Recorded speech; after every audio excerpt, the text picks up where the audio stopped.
Welcome to Jeffco Friday Night Blitz. We're live from Freer Athletic Complex in Imperial, Missouri, the home of the Windsor Owls here. Our big matchup tonight is between Perryville and Windsor, the Perryville Pirates and the Windsor Owls. Ray Halbrook along with Andrew Vest and Alex Neisler. We got the boys here tonight. How y'all doing? Good to be here. Happy to be here. Alex? Pretty good. Been waiting since last Friday to call it. Last Friday to call it, yeah, absolutely. So here we are again, and big matchup here, Perryville and Windsor in this conference matchup here. So we should see some pretty good action here. Do us a huge favor, like and share the page if you're on social media. If you're on the Roku channel, thanks for watching the Roku channel. We appreciate that. And we will be posting your comments from time to time throughout the game. We caught up with Jeff Whitener to get our pregame start off, so we're going to jump right in that, along with it's senior night here as well, so we're going to have simultaneous things going on at the same time, so it'll be senior night along with the pregame, so stay tuned for that. We'll be right back.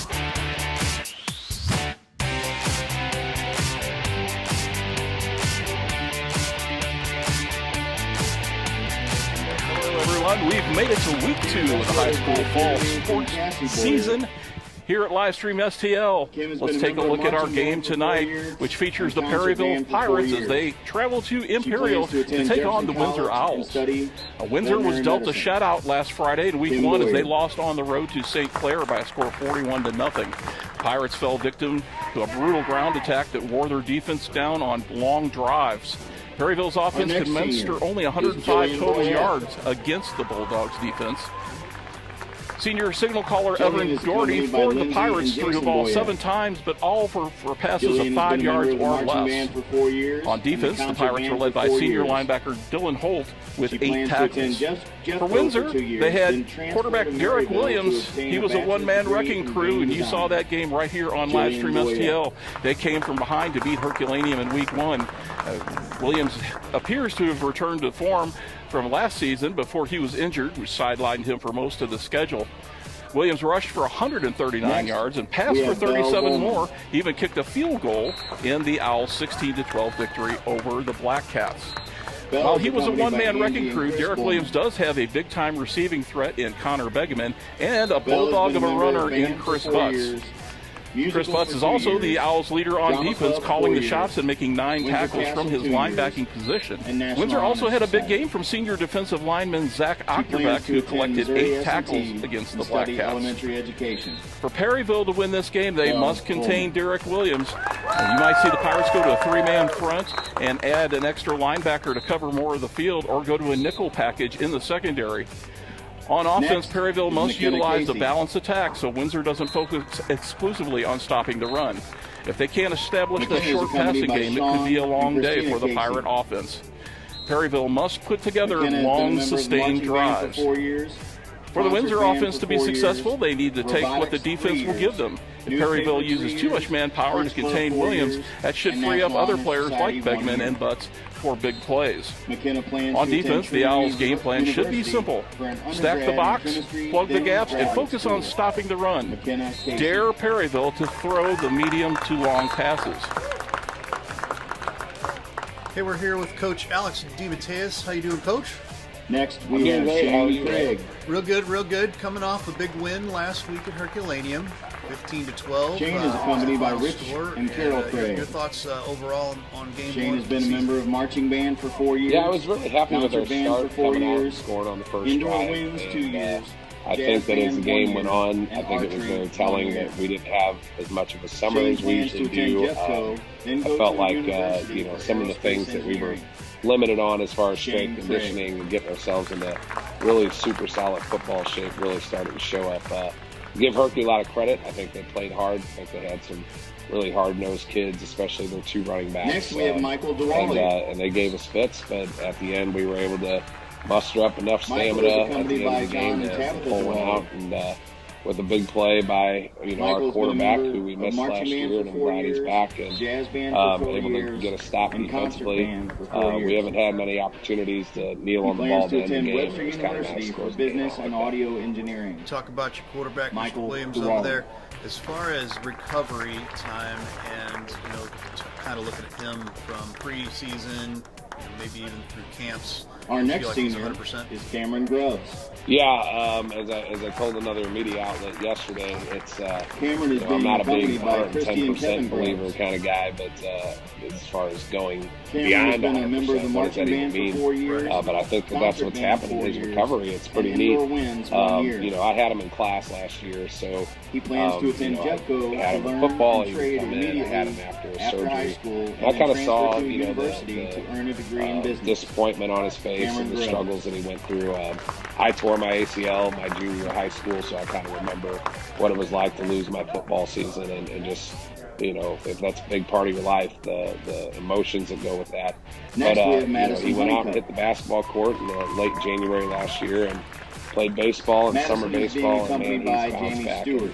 In my opinion, you can't Madison has even been a tell member of anything marching happened. band for 4 And years. his weight room concert numbers band are 4 as years. good as they've ever Student been, council even 4 a little years. better in some areas, Gateway according to to our Change strength for coach. 2 years. And so he's doing well.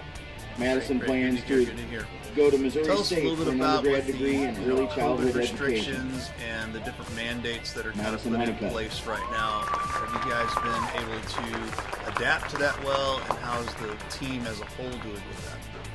We're doing okay. Next, we have our we have procedures in Faith at practice. I established an outdoor locker room where they each have an area around Faith the is being perimeter of the accompanied field by where Patrick that's where they and go Kathy before and Huxley. after practice and during any kind of break and things of that nature. Faith has It's been a where they member of marching put band their for water 4 for years, practice. concert band 4 years, A lot of them National actually Honor bring Society out 2 years, camping chairs, National Art like Honor bag Society chairs, 2 and years. they set up a little seat for them, and it's Faith plans actually to go to kind of college been and cool. study creative writing. We've been using the locker room in Faith shifts, Huxley. masking up when we're not doing strenuous activity, and it's been a lot, and it is frustrating because we're finally really hitting on all cylinders as far as expectations Next, and we how have we're Nick going about our Kelly. business, and then it's constantly telling a kid, hey, make sure you stay in Nick your is outdoor locker. escorted Hey, by you got to Chris wait and to go in Donna locker Kelly. room, put your mask on, and they're good kids, and it's just not natural for them. They're getting Nick has corrected been a for member things that member are of marching a little and concert different. band for 4 years. As far as the been a game drum major this past for week, 3 I will years, tell you, jazz band it was the 3 most years, normal I've felt since March for Windsor sure, and I know a Indoor lot of 2 players years, felt like that. Chamber Choir But 4 the years, interesting piece National was Honor Society 2 water years. breaks and timeouts. It's like they were doubled. They were 2 minutes long instead of a minute, and it was, all right, guys, go get your water. So we might have a kid that Missouri just Baptist had a University 40-yard to run pursue that a had to degree then in turn and jog broadcast 40 media. yards to go get his water bottle Nick that he just Kelly. bypassed. And so, sending him to go get water, come back to the huddle. I will say this: it was hard to tell the Next, we players have that they had a Michael limit to come Lanford. watch and play. I mean, it's a big deal, and for them to have their families there, and some players had to Michael make is tough being choices. escorted by Ryan, On the road Michelle, right now, it and looks like they're Elizabeth only going to be able to Lanford. bring 2 guests along with them. Michael has been I a member appreciate of, Herky not marching charging and concert admission. I band thought for that was 4 really years. classy. I 3 appreciate you all indoor live wins streaming the game and 1 year of and robotics. giving everybody else who wasn't able to come an opportunity Michael to watch. plans to attend Heard a college lot and of very study nice some things type about of the engineering. broadcast, but it is at the Michael end of the day Lanford. kind of a great sadness because I know grandparents and siblings and really want to be there, and they relish in that, and players knowing Next, that they we weren't have able to Rocco be there. Lewis. Sure. We've had calls all week, just to kind of add to that, calls all week. from Rocco is parents accompanied and by grandparents Amy saying, and "Hey, how do Rocco we get a Lewis." hold of this, because we've got you this week coming." Rocco has been a member of marching band for 4 years. Perryville Pirates coming to concert town, band and 4 years. your Jazz home band 2 opener. years. Tell us a little bit and about what, Windsor Indoor 2 what you're years. thinking about this week. Rocco Yeah, plans to attend Jeffco I, for 2 I will years to say figure out what he Perryville wants to and do. us, as far as some of the changes we made Rocco offensively, Lewis. are very similar now. They're very systematic, and that means that we've got to play disciplined defense. They're going to have an option-based version of attack. Next and, is Jane Manson. that kind of calls for everybody to play assignment football, all those old cliches about defending action Jane is football. accompanied So by Iris and we're Jim excited Manson. about that. I think we have a very nice game plan put Jane has been together a member that's of going marching band to for really 4 years, highlight some of concert our band 4 players years, that we jazz look for a band lot of 4 production years, defensively. indoor marching band 3 Defensively, years, speech they team kind 4 of years, they get a lot of guys Shakespeare 1 going in the year, box, drama club 4 especially years, against spread teams, which French we are club now. 3 years, So it's going to be French Honor interesting, Society the high 2 risk, years, high reward in the National line of Honor scrimmage Society 2 years, if they choose to Christmas continue at to do Windsor that. Castle So 3 years, we're Math pretty Club 4 excited years. about what we put in place. We had to do a couple different things. Game Jane plan plans to wise to attend make the sure we can University handle, for Psychology. the 7 and 8 man box Jane type Manson. looks, but I think we're going to be okay. Sounds good. It's our first game, first Next football we game have we've Matt covered over Marlowe. at Windsor this year, and for Livestream STL, and I just want to extend our thanks and appreciation. Matt is being accompanied by Jeff and Krista Marlowe. helping us with some helpers and things like that. So I know Matt's it takes a village activities sometimes to include do what we do. concert band 4 years, Yeah, marching absolutely. band 3 years. Well, thanks so much for robotics catching 2 up with us, years, Coach. We appreciate it. speech Good luck to you team tonight. 4 years, Thank you, sir. International Thespian Society 3 years. Hey, we're here with the Gridiron Drama Geek. Club How you 4 doing, years, Kurt? National Honor Society 2 years. Pretty good, and Ray. improv for Wearing 3 my years. best gold for the Festus Matt is Tigers still home deciding opener. on school, There you go. but he There is you gonna go. major in It computer is week science and 2, software and engineering. just Matt wanted Marlowe. to rewind a little bit on week 1. Any game that you thought out of all of the different matchups Next that up was kind of a is Allison surprise McKinney. ending to a game? Allison is Not escorted really by a Jessica surprise and Michael finish McKinney.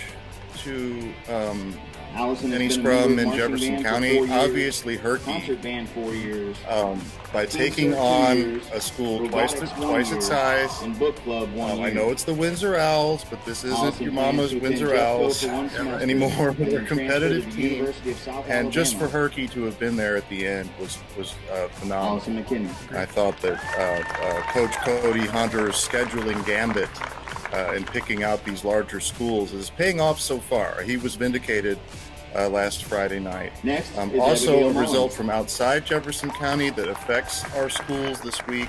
Abigail is escorted Cuba by upsetting the Christine Gallion. Sullivan Eagles 27 to Abigail 26 has on been the a member last of the minute marching band touchdown. for 4 years, concert I band can't. for 4 That's years, a pretty and art club monumental for 2 upset years. considering the circumstances and the makeup of both teams. Abigail's Absolutely. post-high school Absolutely. plan. Let's move is to into week become 2 an here. entomologist, And this is what the schedule but looks yet like to here. We're choose going the to start college to with attend. Cuba and Allison- Jefferson. I'm sorry, Abigail Mullins. Well, you know, the Gridiron Geeks' first rule of football is that good games just happen. Yeah. You can't. You Next try we to have Ryan manufacture Scott. them. You write them down on the calendar, so you can't do that. But sometimes they just come up. And Ryan is escorted by obviously, Michael and Kristen Jefferson, Scott. terrific performance last weekend. Ryan has been a member of Quarterback the Drew marching band for Brees, 4 no years, relation to the NFL concert band for superstar, 4 years, but he played like jazz it last band week 4 years, because International he Thespian had the Society 3 4 touchdown years, passes and no Youth interceptions in the 3 years, blowout over and Frederick Christmas at Town. Windsor Castle for 3 years. So Jefferson's got a dynamic and Ryan athletic plans to team, attend but the University of you look Missouri at St. what Louis and Cuba study political accomplished science in as a week pre-law student. wow, I mean, they Ryan beat Scott. the Sullivan Eagles, didn't just beat the Sullivan Eagles, came back in the final seconds to beat a proud Class 4 school. Our next senior. So I think this is Sarah two Shaw. super strong. This is 2 small schools with the talent of large schools, and they Sarah might is just being have a barn escorted by burner. Tim and Dan Shaw. I got to give the field goal Sarah has favorite been a member of the Color Guard to for 3 Jefferson years, the Winter Guard because for of 1 their year, balance on Golf for offense 3 and the years, performance last week. French Club for 3 Perfect. years, Perfect. Like it. and French Honor We'll move Society to for our 1 second year. game here. Now, this is going to be kind of a toss-up Sarah because we don't hasn't know a decided whole what she lot wants about to do Piggott, yet. Arkansas, but St. But she Pius will at soon. Piggott, Arkansas. What do you know Sarah about Shaw. Piggott, Arkansas? Well, I know that you pronounce it better than I do. Do we have Oh. confirmation on that, Piggott? I believe so. I believe that's what Maybe it is, Piggott. Pigo or is it No, let's Piggott. Next we have David Smith. Piggott, Arkansas. I don't know. I'm not going to lie and say that I know much David about is this being football escorted by team. They're Dave called the and Bill Mohawks, Smith. There you go. and they were only 2-8 David's last been a member year, of but they're a marching little band bit for 3 larger years, than concert St. band Pius. for So 3 I years. think St. Pius, you know, the David tough joined the military private to school become a with the mechanic winning after tradition. graduation. Just guessing out of thin air, we David have Smith. to say that St. Pius is the favorite, but don't ask me to give you a score or predict what they're going to win by because We want a prediction right now. I No, know. I'm just kidding. Next we have Luke Smith. I'm just kidding. 37 to no, I'm not touching that one. There you go. Luke is Okay. escorted by Beth Sullivan Jason. and Festus. Luke has been a member of marching. Well, you know, band for 4 my years. temptation here Marching is to band for predict 4 a years. blowout Jazz for the band for 1 homestanding year. Festus Football Tigers. for Not 1 so year. much because of Archery for 3 how the years. Tigers played last week. He's hoping to Certainly, continue archery for a lot longer. Festus had a good debut. It was good to see Luke plans so to many attend boys trade back school and healthy. study Austin automotive Anderson technology. started on the field. Luke Cole Smith. Rickerman started on the field. That was terrific, and they got a lot of good reviews. But the main reason would be because Next up is for the Emily Sullivan Springfarmer. Eagles to have come out, you know, they're under this new coaching regime, and they come out in Emily week is 1 and they being lose to a escorted by public Lori and school Scott half their Springhammer. size. And you can't really do that and then Emily has expect been to a member show of up and marching beat band for 4 the years, Mississippi Conference on the marching band for 4 road. years, The one thing about cheer for 2 Sullivan, years, you know, over the and art years, club the for Eagles 3 have years. matched up poorly against Festus on paper, Emily and that plans to game's attend always university close in the and fourth study quarter. criminology So and I'm not going to call psychology. Festus any more than a Emily 2-touchdown Springhammer. favorite against the Sullivan Eagles, because the Sullivan Eagles always make it close. I can't even think of a lopsided game in that series over the years. Very Next up, bizarre, Katie right? Stefano. Tough bunch of kids. There you go. Okay, let's move on to Duchenne and Herculaneum. For all of the deserved accolades that the Herculaneum Black Cats have received after week 1, I don't know that they have a serious chance to win this football game. Duchenne came out in week 1 and beat Francis Howell North, a Class 5 school, by 33 points. Now, just based on the mathematics of that, you know, I think that maybe this team is going to bring the kind of numbers that Herky won't be able to deal with. But the Black Cats have a promising season in front of them. They take the loss on the chin, get back up, keep fighting, and we can look forward to week 3. Concert band 4 years. We're all about those Banners bonus Club 1 points, year. right? And a football manager for 1 year. Well, they are playing up again. They'll get Yeah. bonus points from playing a Class 3 school. They sure correct. are. Yep, yep. Haley Hillsboro at Jackson is our next. Once again, I don't know that Hillsboro has necessarily a serious up is chance Chris Urich. to win the game, but I do think they can improve on last This is season's reported by miserable Scott and Missy 56-point loss to Jackson. You know, Chris has been a Jackson member of played marching Festus band in for 4 years. preseason, Concert and band I 4 think years. that Track for 3 years. outside of Cale Wrestling for Welker, 3 the years. wonderful starting quarterback for the Jackson Football Indians, 1 the year. athletes on the field look a little bit more similar than I think a lot of us expected. Chris So is if intention after Festus can graduation hang to with join him, the Hillsboro military can and hang go with into the him. Navy. And Chris so I'm only Urich. going to call the Indians about a 3-touchdown favorite. Okay. Let's go lock with 3 touchdowns. Our last singer Okay. for this evening, Poplar Bluff and Samantha Zell. DeSoto. Poplar Bluff Samantha is being opened up escorted by against Amy Zell. Agape Boarding School, a Samantha brand new has been in team marching playing band its for first 4 years contest and the wind ensemble and for 4 won years. 42-0. After Now, graduation, are the Samantha Mules plans to the attend Jeffco favorite for 2 over years. the Varsity Dragons Then this week transferred based to on that? University of Missouri, I don't Kansas think City so. to major in It marketing. reminds me of when the Samantha XFL Zell. had its brief run in 2019, and these handicappers were coming out after 1 or 2 games and saying, St. Louis is a On behalf of 3-touchdown Windsor High underdog. School, we would like to There's thank no these such thing as a 30 3-touchdown seniors and underdog parents for when representing you us have positively no over the idea past 4 years. what a team can do. How about So, one you know, more everybody had played round of 4 applause games for and our they're senior talking Golden about Brigade 3-touchdown members and favorites and parents. underdogs. So we have no evidence whether or not Poplar Bluff has improved its defense, which was poor last year. We don't know what DeSoto will be facing. I'm giving Poplar Seniors Bluff, may now return to the putting Poplar Bluff as the touchdown favorite because it is a bigger school, bigger enrollment than DeSoto. All right. You heard it straight from the geek's mouth right there. 1 touchdown favorite. Crystal City at Grandview, our live stream STL South game of the week. Your thoughts? Well, obviously, these 2 teams have split their last 2 contests, but there's 2 very bad pieces of news for the Crystal City Hornets going into this matchup. One, they're still expecting some dual sport contributors to be joining the team as the season goes on, maybe boost the Hornets' numbers a little bit, something they sorely need right now. And the second bit of bad news is that David Creeth expects to come back and start for the Eagles in week 2. So I think with those developments, Grandview should be able to romp in this contest tonight. Do you have a predictions on the score? Put you on the spot. I believe that it will be a running clock, so the score is whatever it is. Hopefully, the Hornets will be able to move the ball and gain some confidence against the junior varsity from Grandview. There you go. Okay, moving on to our game of the week here for Livestream STL. Perryville and Windsor. Well, you know, the Windsor Owls are kind of in the same position Sullivan is in this week, you know. They couldn't outplay a school half the size of Windsor High School. Now they have to go up against a large school. There's no way that the Owls can play like they did last weekend against Herky and beat a large school. It just ain't happening. We know that Windsor has some speed. We know that they have a good quarterback. We know that they have a good coach. We know that they have some seniors. But can they raise their overall level of blocking and tackling to compete with large schools? We're going to find that out this week. For now, Perryville is my provisional favorite, and I'll predict Perryville 24, Windsor 21. Well, there you go, close one there. So we picked the right one according to Kurt Boyer here, the Gridiron Geek. You can catch him out. Yeah, you can catch him out over at Facebook on the Gridiron Geeks Mississippi Magazine. Check that out on Facebook, and we appreciate you stopping by and giving us some insight this week on week 2, sir. Thanks for the plug, Ray. Hope my picks work out. All right, thanks. Well, that's it from here. Let's head back out to Imperial and see what Alex and Ray have in store. Jefferson College is my first choice. My first choice to launch a successful career, not just a job. My first choice to learn skills, to earn money, not owe money. Affordable career programs, 2-year transfer, and high school dual enrollment courses. Begin the path to a great career without paying a 4-year college price. Jefferson College is my first choice. My first choice. My first choice. Make Jefferson College your first choice for a great education.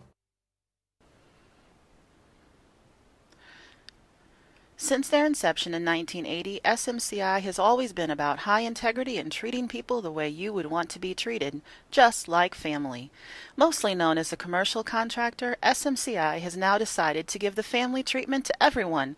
They are now opening their residential department to the public as Home by SMCI so everyone can experience the home treatment. Everyone deserves maximum comfort in their very own home. Isn't it time you come home? Contact SMCI at 636-337-4444 or on the web at homebysmci.com. Dr. Craig Rubel is an orthopedic surgeon and fellowship-trained sports medicine specialist who cares for all athletes of all ages, performing total joint replacements, knee and shoulder arthroscopies, and general orthopedic procedures such as fracture treatment and carpal tunnel releases. Visit rubelortho.com or call 636-933-7400.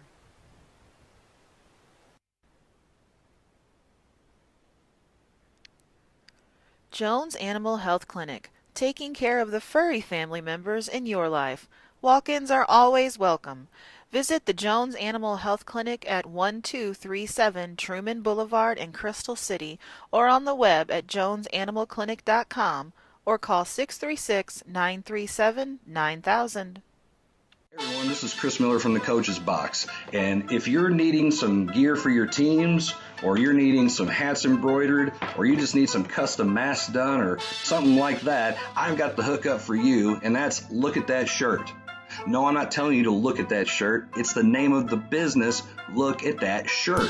They offer a wide range of services from screen printing to transfers, embroidery, sublimated items, which are great for personalized gifts for weddings, birthdays, anniversaries, baby showers, or just to say how stinking great you actually are, or someone else. The best part about Look at That Shirt is their service. They provide quality you'd expect from a huge company, but also the service and satisfaction you feel as if you're their only client. So the next time you or someone you know is looking for some printing to be done, you can tell them to look at that shirt. And you need to give them a call at 573-598-4207 or simply follow their Facebook page, Look at That Shirt LLC. Trust me, you won't regret it. You've seen the bumper stickers. You know, like I brake for garage sales, I brake for dolphins, or I brake for aliens. If your State Farm agent had a bumper sticker, it would probably say I brake for auto insurance.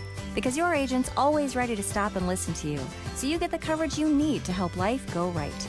That's why people have trusted State Farm with their auto insurance for more than 90 years. So next time you have a break, let's talk.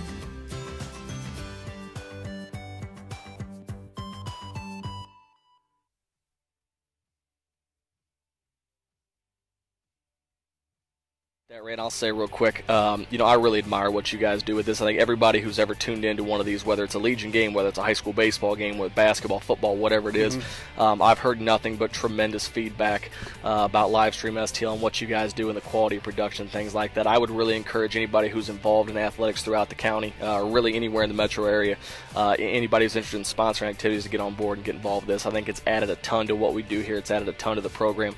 You guys are a class act. You're committed to doing things the right way, and we really appreciate that.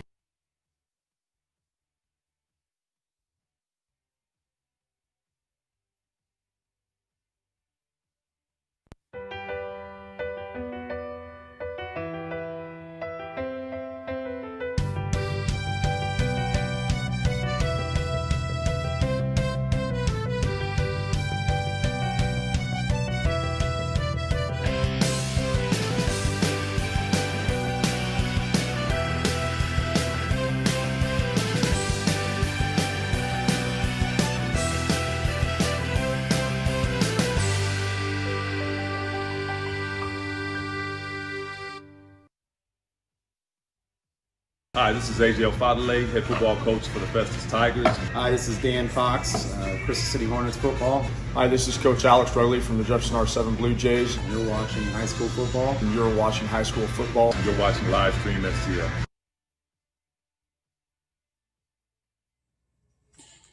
Where's the game? Where's the game?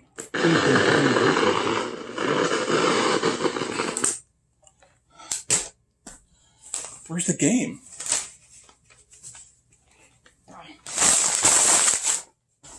There's the game.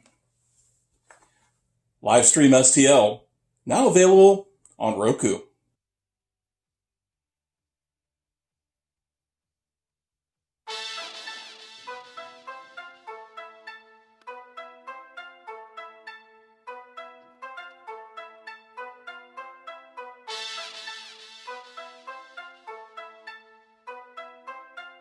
I'm about to get teed up. What? I'm talking to them. I'm not talking to you. Are you kidding me? You're throwing me out of a summer league game? I'm not Riley Blair. I'm not going anywhere. He shoot the free throws. Shoot the cops. Join us. Coach's Box, 7 p.m. live from Robert Jenkins. Tuesday night. See you there.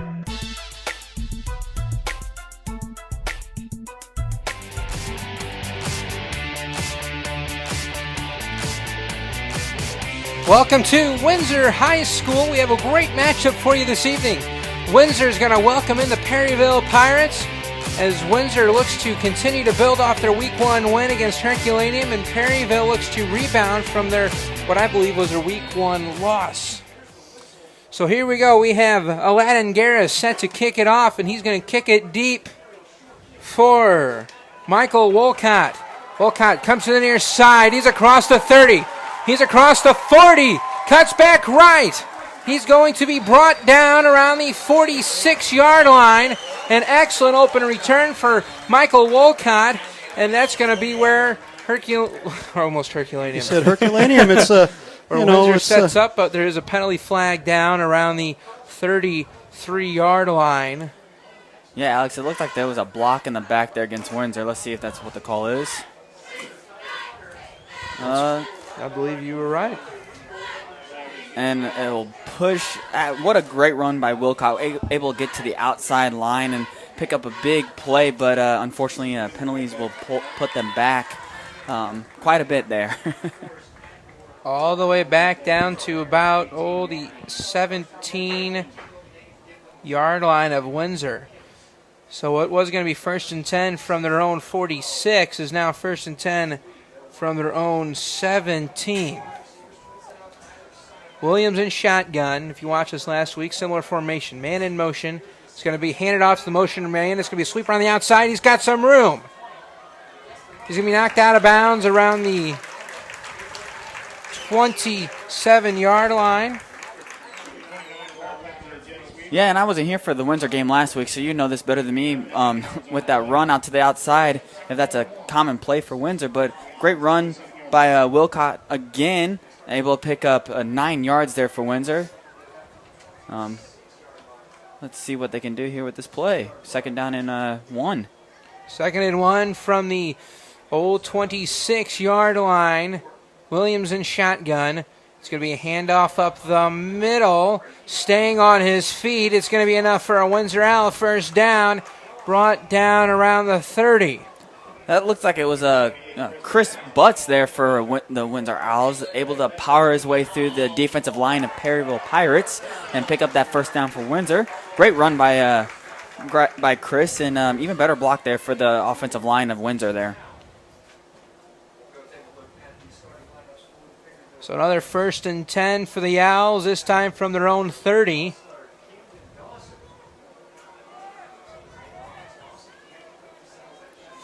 Williams in shotgun again. It's going to be handed off. No, thrown into the flats to Johnson. He's going to be ripped out of bounds around the 37.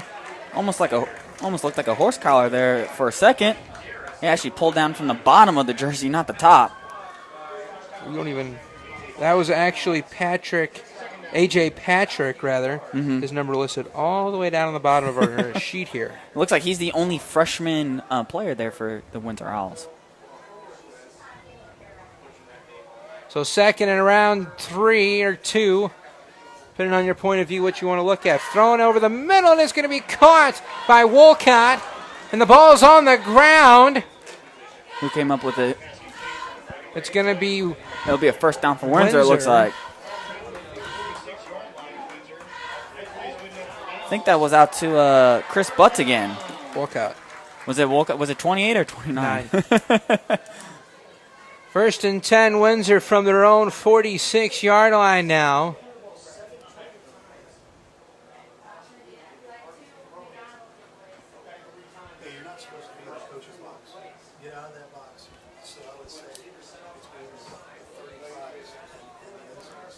And it's going to be handed off up the middle. I believe that went to Butts. He's going to pick it up, maybe a very short gainer back to the line. Second, and we'll just keep it at 10. I think Perryville was ready for that play, running up the middle, and didn't surprise them at all. It shut them down. And like you said, it didn't even look like he got a yard there, maybe a half a yard for a second down. So second and 10, 3 on the near side, 1 behind Williams, 1 on the far side. It's going to be a handoff up the middle to Butts. He breaks right. He's got a seam, but he's going to be swallowed up about 3 yards short or 4 of the sticks, and it's going to be a 3rd and manageable 3 from Perryville's 47. Couldn't quite get out to that outside to get a bigger play there, but still was able to pick up quite a few to make it a 3rd and manageable for the Owls there. Nice couple of runs here for both Wolcott and Butts here for the Windsor Owls. Same formation as before. There's no changing it. A lot of options from this. He's going to go back into the flats. Intended receiver was Wolcott. The pass was knocked away by 27 of Perryville, that being Dylan Coatney, I believe, or maybe Charlie Ussery. Yeah. Small numbers far apart. I can't really follow them so well across the page anymore. No worry, I'm right there with you, Alex. So Derek Williams had just a little bit of a high throw there. Couldn't quite connect with his receiver. Brings up a 4th and short. I think they'll be able to get this first down, though.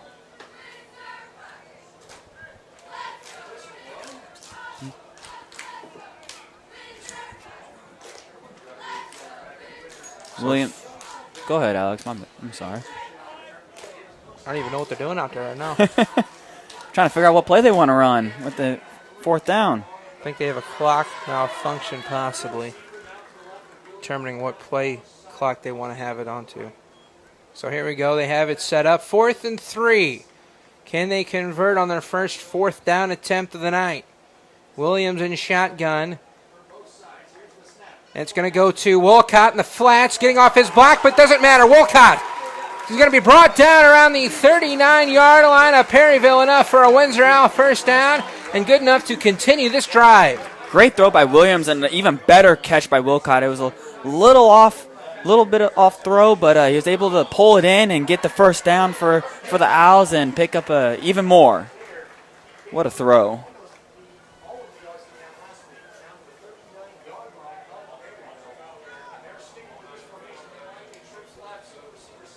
Same formation, many options here. Wolcott the motion man. It's going to be handed off the butts up the middle, brought down around the line of scrimmage once again. Perryville was ready for the rush from Butts. And that was number 69 for the Pirates, Devin, and I'm going to butcher this last name, Luke Four. I definitely butchered that, but that was a great tackle by Luke, able to keep him to a no gain. So 2nd and 10 now for Windsor from Perryville's 39. Motion man is Wolcott. Hand off to Wolcott. And he's going to be swapped up in the backfield, but he's going to get out and pick up a handful of yards. A blown play results in a pickup of just about 4. That's a nice little cutback. It looked like he was going to be brought down behind the line of scrimmage. Makes a cutback to the middle. And made 1, 2, and I believe the third guy missed before he was brought down after gaining a couple yards on what almost looked like a broken play. So it's going to be 3rd down, and they have 7 on the board from the 36 of Perryville. 1 on the near side, 3 on the far side. Well, Williams, deep bomb for the end zone. It is going to be incomplete, as the intended receiver was Connor Bagman. A play they ran on the opening drive last week against Turnkey Millennium that was successful. It wasn't so much here. 4th and a long 7 now for the Owls. Yeah, I think the Pirates are ready for that. They had double coverage on the wide receiver there for the Owls and was able to keep him from getting that ball.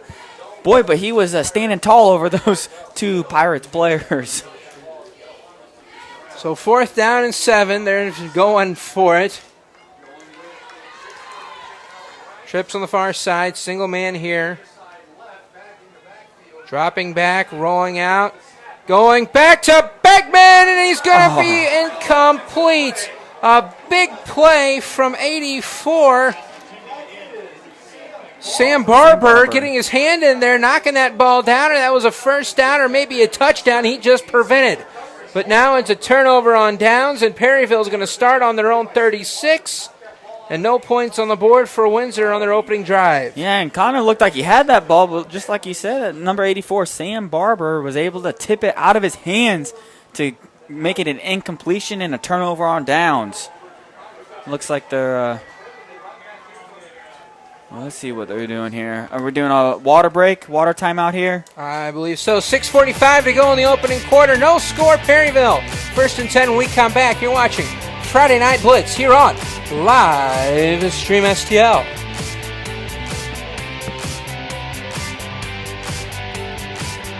Jefferson College is my first choice. My first choice to launch a successful career, not just a job. My first choice to learn skills, to earn money, not owe money. Affordable career programs, 2-year transfer, and high school dual enrollment courses.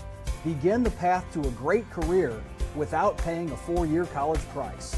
Jefferson College is my first choice. My first choice.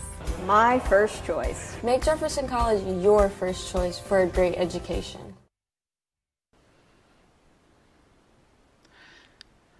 Since their inception in 1980, SMCI has always been about high integrity and treating people the way you would want to be treated, just like family. Mostly known as a commercial contractor, SMCI has now decided to give the family treatment to everyone. They are now opening their residential department to the public as Home by SMCI so everyone can experience the home treatment. Everyone deserves maximum comfort in their very own home. Isn't it time you come home? Contact SMCI at 636-337-4444 or on the web at homebysmci.com. Handoff around the outside. That was number 27, Charlie Ussery. He's going to pick up just about 8. They're going to give him 7 or so. And just a quick mention here, the second and 7 for first drive from Perryville is brought to you by Jefferson College. I made Jefferson College my first choice, and I think it'd be a wise choice if you did the same. Getting really good at those verbals. Trying to. And he's going to keep it up the middle. He bounces off a man, and he almost had him broke. That was Evan Daughtry. Yeah, the quarterback for Perryville tonight. Great run up the middle, but even better tackle by number 56 for Windsor. That'd be Zach Osterbeck. And Alex, if I butcher any of these names, you come in and you pick me up, all right? You got it. But it looked like he just barely clipped his shoelaces there and was able to get that tackle. Or I think Daughtry might have had a touchdown, if not more to gain. So 1st and 10 from the Owl 43-yard line, motion man. And it's going to go to that motion man again around the outside. It's Ussery. Brought down around the 40-yard line was Charlie Ussery. Another rush to him, pick up a 3. And that was Ian Carter that made the tackle for the Windsor Owls. Able to keep him from a big gain there as he got to the outside.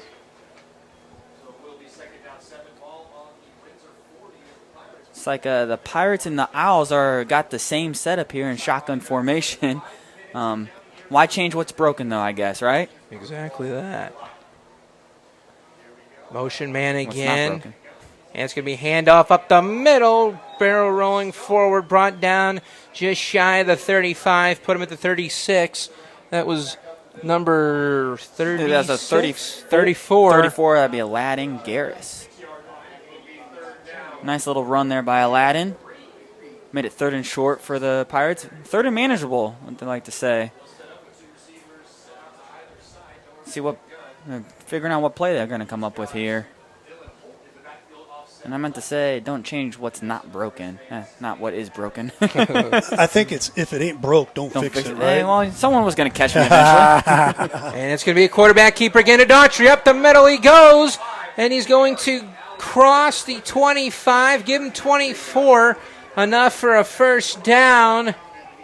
That's a great quarterback keep for Evan Daughtry, able to see that the open lane in the defense of the Windsor Owls get a big gain in a first down, and boy, that's a big quarterback. Let me tell you, he looks like he could be a lineman, a linebacker, or a lineman.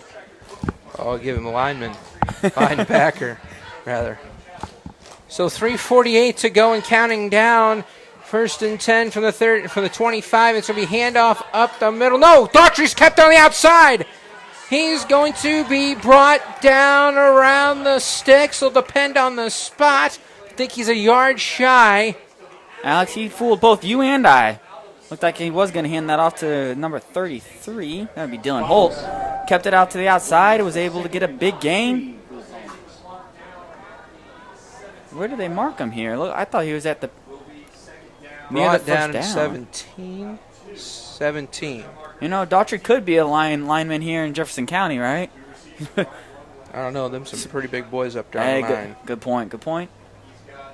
Motion man again. It's going to go up the middle to Ussery, enough for a Perryville Pirate first down, and now they're knocking on the door inside the 15.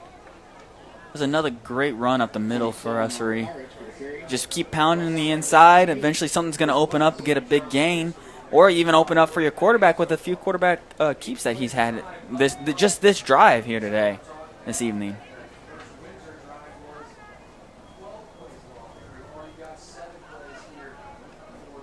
So 1st and 10 now from the 13 of Windsor. Can Perryville take the lead on their first possession of the game? And he's going to keep it again on the outside. Daughtry is going to come down around the 4-yard line. Was he able to get the first down there? I'm trying to see. It looks like he was at just shy of that first down. I think, yeah, right about the 4 or 5. Daughtry loves to keep that ball. It looks like loves to try and get out to the outside and get a big gain for his team. So second down and about 1 from the Owl 4-yard line.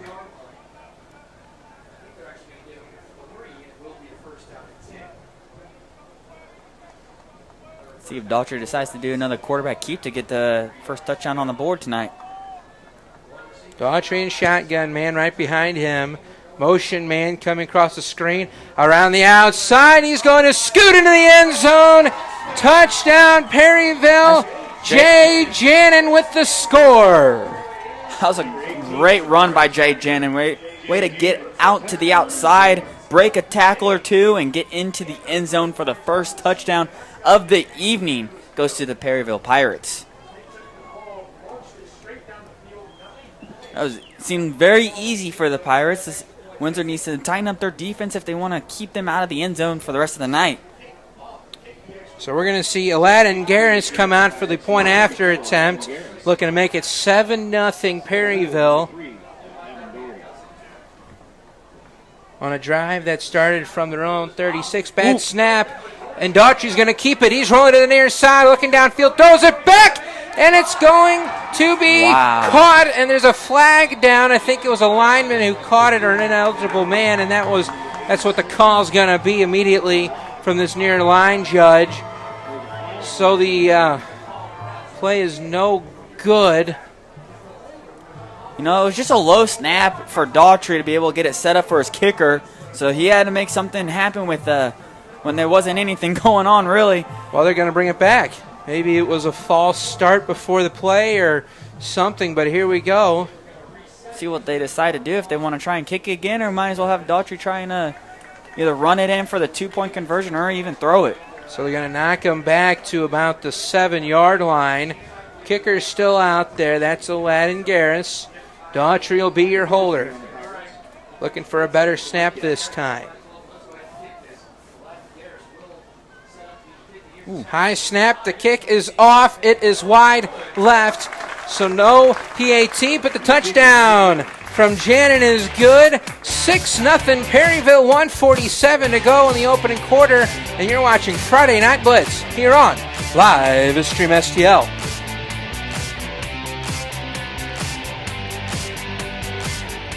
Dr. Craig Rubel is an orthopedic surgeon and fellowship-trained sports medicine specialist who cares for all athletes of all ages, performing total joint replacements, knee and shoulder arthroscopies, and general orthopedic procedures such as fracture treatment and carpal tunnel releases. Visit rubelortho.com or call 636-933-7400.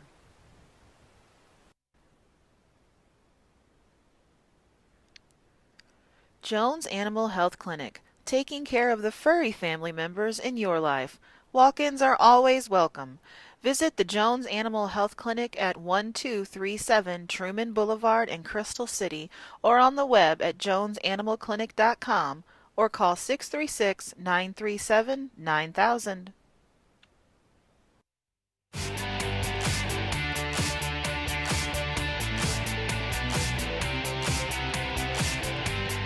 Welcome back to Windsor High School. The kick from Aladdin Garris goes to an Owl, and he's going to get up to just about the 30-yard line. They're going to give it to him at the 28. So 1st and 10, Windsor Owls from their own 28-yard line with $1:46 to go here in the opening quarter.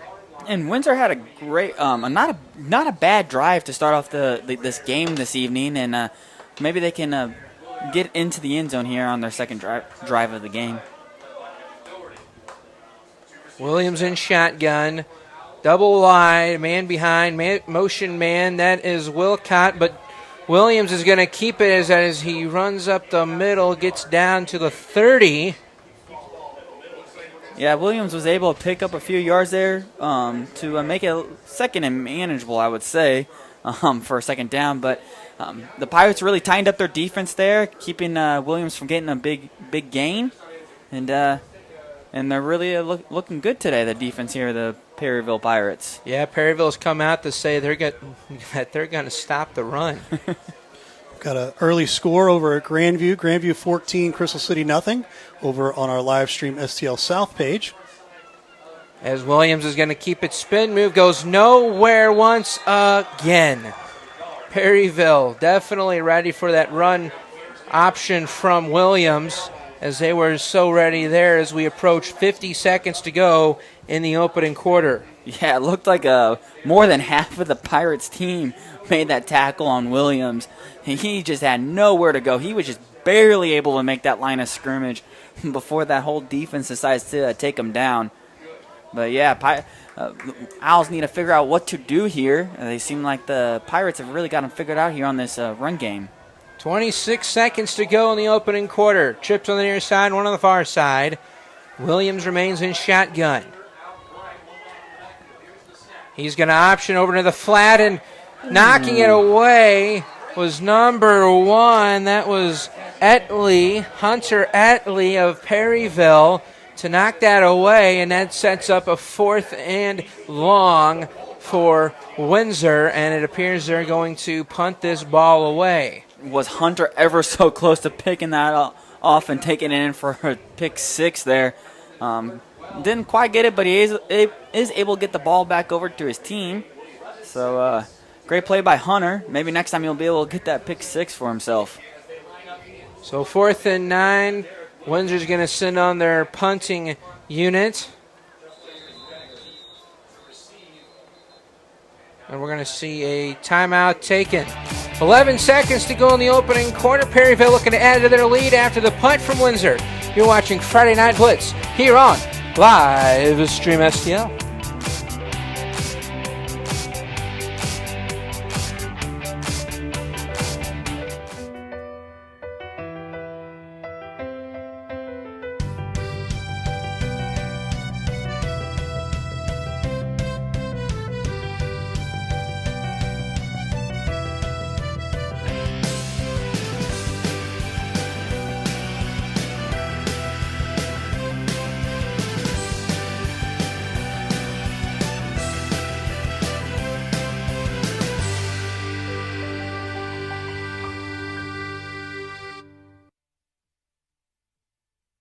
You've seen the bumper stickers. You know, like I brake for garage sales, I brake for dolphins, or I brake for aliens. If your State Farm agent had a bumper sticker, it would probably say I brake for auto insurance. Because your agent's always ready to stop and listen to you, so you get the coverage you need to help life go right. That's why people have trusted State Farm with their auto insurance for more than 90 years. So next time you have a break, let's talk.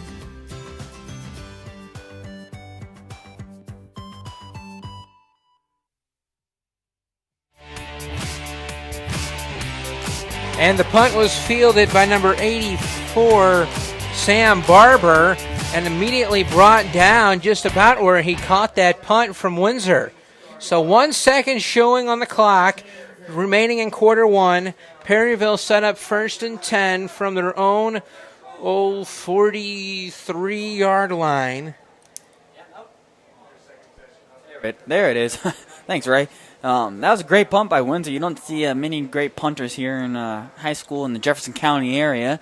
Got it deep into, out of their own side of the field. And, yeah, Windsor was ready to make the tackle and didn't even get much more than a yard or two to gain. I believe the punt came from their quarterback, Williams. A good showing from the leg. And it's going to be a keeper pitch to the near side. For one man to beat. No, he's going to be wrapped up around the 35. That was number 18, Jay Jannon, once again for Perryville. Yeah, the Windsor Owls was ready for Daltrey to keep that and run up the middle, but he pitches it out to the outside, and Jannon was able to get a big gain for the Pirates. And that's going to end quarter one here at Windsor High School. 6-0 in favor of Perryville. I'm throwing you here. We're going to stay right here. We're going to say thanks so much for watching our show today, our Friday Night Blitz, and we appreciate that. we are dealing with a lot of little technical difficulties, so we do appreciate you hanging out with us. We do want to tell you this as well as I'm pulling away all of our graphics here. If you're interested in advertising with us, this is how you get a hold of us right here. Give us a call, 314-852-4398, or live stream stloutlook.com. Sponsor with us. You'll check out, you'll be able to sponsor on our blue channel over here, our main channel, live stream STL, and also live stream STL South. So 2 for the price of 1, basically, sort of. And that's our plug, right? Yeah. All right. As we come back here, and guys, Perryville come in here with something to prove, I think, guys. Yeah, they were determined to stop the run, and Williams not going much of anywhere, nor was Butts or Wilcott. And that opening drive was their best drive, going down the field, but coming up short on 4th down. 4th and I think 3 that was. And then they had a punt on 4th and 9 as they tried to run it and then throw one into the flats, and that just was not going well. So here we go, second quarter, 1st and 10, and the second quarter is brought to you by Jefferson College. Make Jefferson College your first choice for a great education.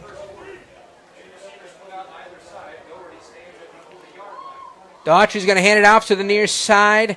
That is Ussery. And a big open field tackle from Wolcott to knock down Ussery in the backfield. That was a beautiful tackle by Michael Wilcott. He just wrapped him up by the legs and takes him straight down, and that's great defense right there. You don't see that a lot, even in college ball some days. They try and make an easy tackle, and they don't wrap him up, and they're able to slip through, but Wilcott was taught the right way and made a beautiful tackle there for the Owls. 2nd and 11 now for Perryville. Here on the near hash mark. Man in motion. And we're going to get a flag down. And we're going to get a false start on Perryville. Yeah, that's not what you want to see right there at the beginning of this second quarter here for the Pirates.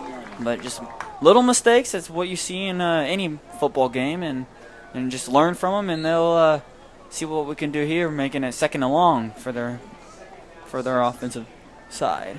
2nd and 16 now for Perryville from the Owl 41-yard line after the 5-yard variety penalty, false start. And here we go, Daughtry. He's going to receive the snap. Drops back to pass. Looking to the far side. He's got a man open. That's going to be caught by number 10. And he's going to be brought down around the 30. That was Dawson Camden coming up with that completion, picking up about 10 or 11 yards for Perryville. That was a great catch by Dawson. It was a little high throw by Daughtry. Knew where he was going to go right from the start. Made the linebackers here move out of the way for Dawson. Made him wide open over there on the side. Big gain to make it 3rd and manageable. So 3rd down and 6 now.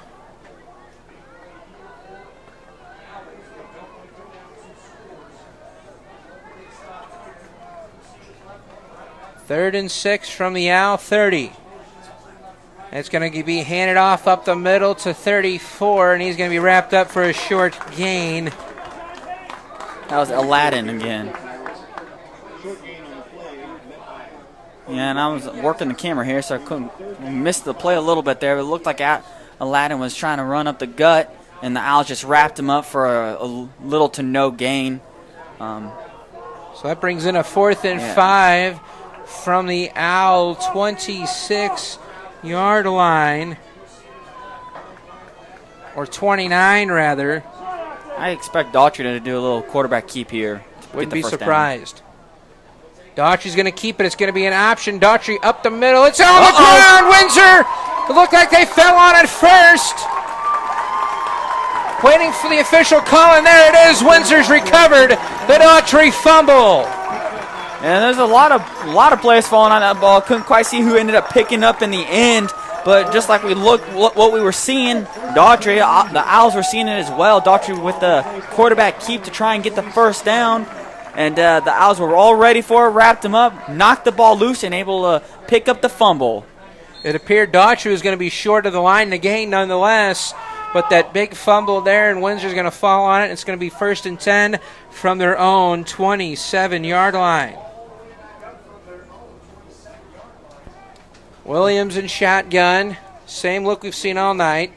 Motion man is Walcott. Hand off to Walcott. He's going to cut up field, and he's going to be brought down just short of the 30-yard line. A short 2-yard gain. Got another score coming in from Herculaneum, 14-8, Duchesne after the first quarter. Second down is 8. Going back to that run by Wilcott, he thought he saw an opening up the middle, so he decided to cut back in instead of go to the outside, and he might have had a little bit more room on the outside, picked up a little bit more, but the Pirates were able to wrap him up and keep him to a little gain here. 2nd and 8 from the hairline short of the 30. Williams drops back, goes into the flat, and he's going to be dropped immediately. Was that by number 18 for Perryville there? That would be Jay Jannon. He's all over the field tonight. Made a couple plays on the offense and defensive side. Great play by Jannon. Not a bad throw there by Williams, but couldn't get much out of it here. I think he just barely got the line of scrimmage after that throw, didn't he? It was a weak block here on the near side in the flats that was allowing Perryville Pirate to get there and knock that play down before it could result in anything large. So here we go, 3rd, and they have a 7 listed. 3rd and 7 from, we'll give him the 30. Williams gets it off with 2 on the clock, dropping back, looking, and he's going to tuck it and run. Williams showing the speed now. Spin move, he's still on his feet, fighting for the 50, and he's going to get all the way down to the Pirate 49. That looked like a late hit by number 52. There was no flag on the play after that, but it was a great run by Williams, able to pick up the first down and more. Can't believe that play. It looked like the Pirates had him wrapped up a few different times. Couldn't quite get that big man to fall down to the ground, and it looks like the Owls got something rolling here. A 21-yard rush from Williams picks up the first down, and they're actually going to give him short of the 50. But Barely nonetheless, short. A 20-yard pickup from Williams and a first down for Windsor, 1st and 10 from midfield. Williams drops back once again, looking his options over the middle, and it's going to be thrown over his intended receiver, A.J. Patrick, as it was just missed the touch. I think Williams was a little bit too excited seeing Patrick wide open over there on the far side and just overthrew him. Maybe he was thinking that he had a taller man in like Connor, number 3 Connor there, that was actually over here on the right side. But nonetheless, they still got the 2nd down and 10 here for the Owls.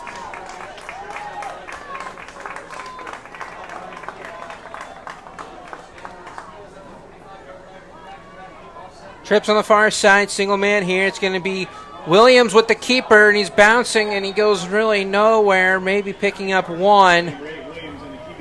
Yeah, that'll make it 3rd and 9 for the Owls. Yeah, that time the Pirates were ready for that run, that quarterback keep by Williams. Try to go up the gut. Defense wrapped him up, made an easy play. And, yeah, the Owls now have a 3rd and long here to go after that big run by Williams here. 3rd and 9 from the Pirate now, 49. 6:42 to go here before halftime.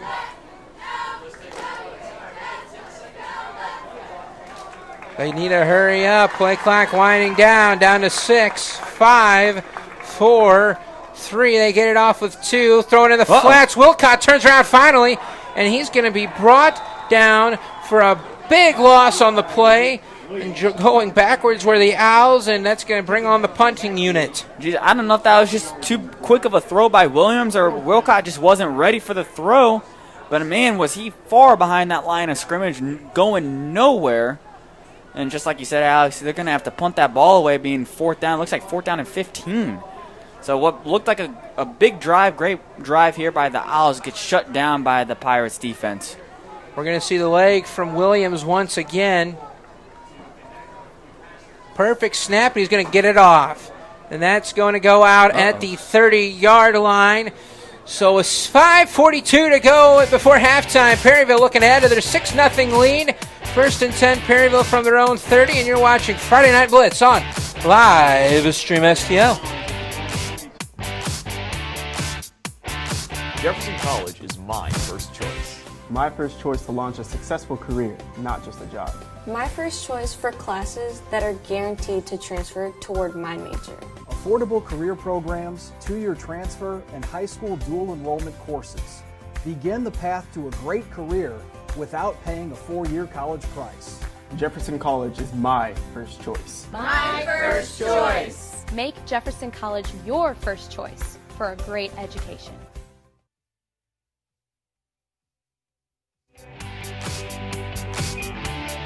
Welcome back to Windsor High School. Still a little bit left in the timeout. So with 5:42 to go before halftime, Perryville has the ball and the lead. Perryville on their own 32-yard line is what they're actually going to call it, rather than the 30. But we're going to see what, what's his name back there? Daughtry has in store for us this time. As the last time they went, we'll say 4 and out on the fumble, which Daughtry was short of the line regardless. On their last set of downs, will they be able to get their offense moving in the right direction on this set of downs? Daughtry in shotgun, motion man again. Daughtry is going to be an in and around, and slipping and falling was Ussery, and getting lit up was Butts. Lighting up Ussery, but Ussery gets back up. Yeah, that was I don't know what happened there. It looks like that turf kind of made him slip right out of his shoes and falls down to the ground, and Butts just makes the easy tackle there and knocks him straight back on his back. And I know nothing to gain there. Looked like it would have been a big play for the Pirates, though. So a loss of just about 1, 2nd and 11 now, and a false start, Perryville.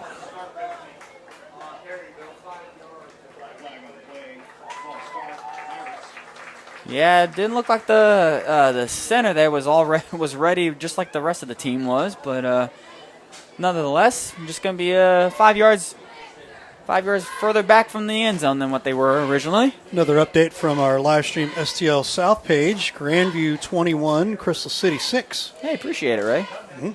Trying to keep up with every game that's going on tonight. That we are. They never stopped the clock on that penalty, unless they gave them the signal to go.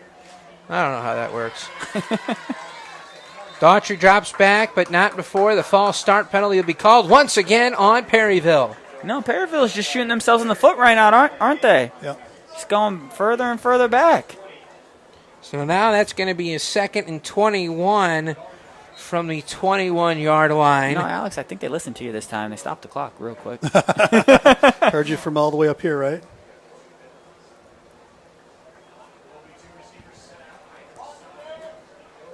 So I guess the clock has started once again. I'm not really sure how the operation works, but 4:25 and counting now. Yeah, Alex, I think what they're doing is once they place the ball, they're starting the clock again.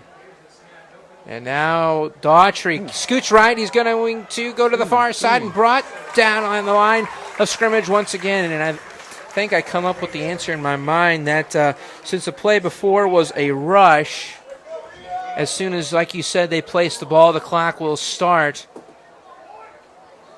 as well as it should, because it was a rush, a running play. Yeah, Daughtry, I don't know if he quite knew what he wanted to do there. Pulled the ball out a few different times, had a few different places to go, and decided to run and didn't get anything to gain there. 2 men in motion, and there's the penalty. And Daughtry just takes the knee. He knew what was going on. What was the point of the knee if he was going to get a false start penalty anyway? Just killing it, you know. He knew there was 2 men in motion. Fair point. So illegal shift on Perryville. So 3rd and forever. They have to get all the way to their own 42-yard line, as they now stand on their own 17. And just in these 4 plays, they've had 3 false starts to push them this far back. Looks like they're going to decide to kick the ball, and you know what? That's a good call on their end. I won't lie. 4th and forever. So 4th down now. 9, 8, 7 on the clock, getting the last man on the field. They're going to just get it off. And there's the kick, a good kick as it gets to the first down marker, and it gets a Perryville roll into Owl territory as it goes out of bounds at about the 47 of Windsor. 3:02 to go before halftime. Windsor down 6. They have the ball, looking to tie it up here on Live Stream STL.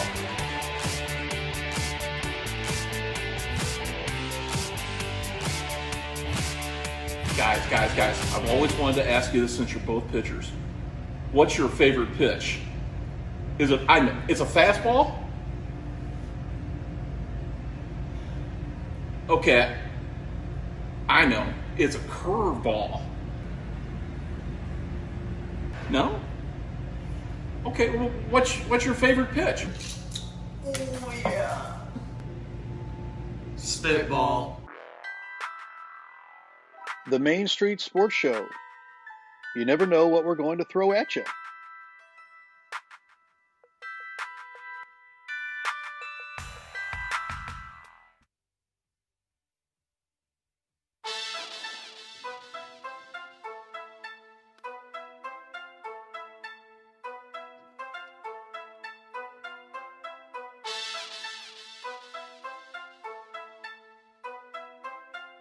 I'm about to get teed up.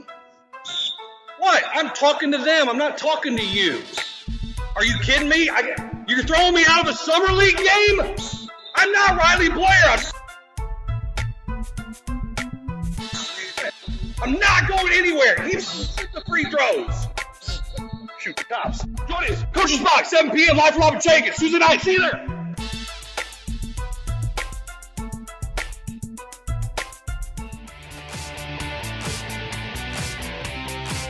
Welcome back to Windsor High School, where the Owls are set to take over 1st and 10 from their own 48-yard line with 3:02 to go before halftime. Windsor's best chance to score came on their first drive of the game, where they got all the way down to Perryville's 36-yard line. And here we go again. It's going to be a pitch to Butts, as Butts is going to charge up the middle, and we're going to get a flag down from the back referee. Is went to Butts, and personal foul kicking on Perryville. Yeah, I don't think Butts was quite ready for that. It looked like Williams had an open lane out to the outside there. He shows it right to Butts, but it'll be a penalty, like you said, on the Pirates. We'll make it a 1st down for the Owls. Personal foul was kicking. Oh, hold on. They're just trying to get it placed properly. There we go. So it's going to be 1st and 10 Windsor from the Pirate 35 now. Oh, and the refs are trying to figure something out here. Or they're going to bring it back. Okay. Where are they going to set it? They got to figure this out here.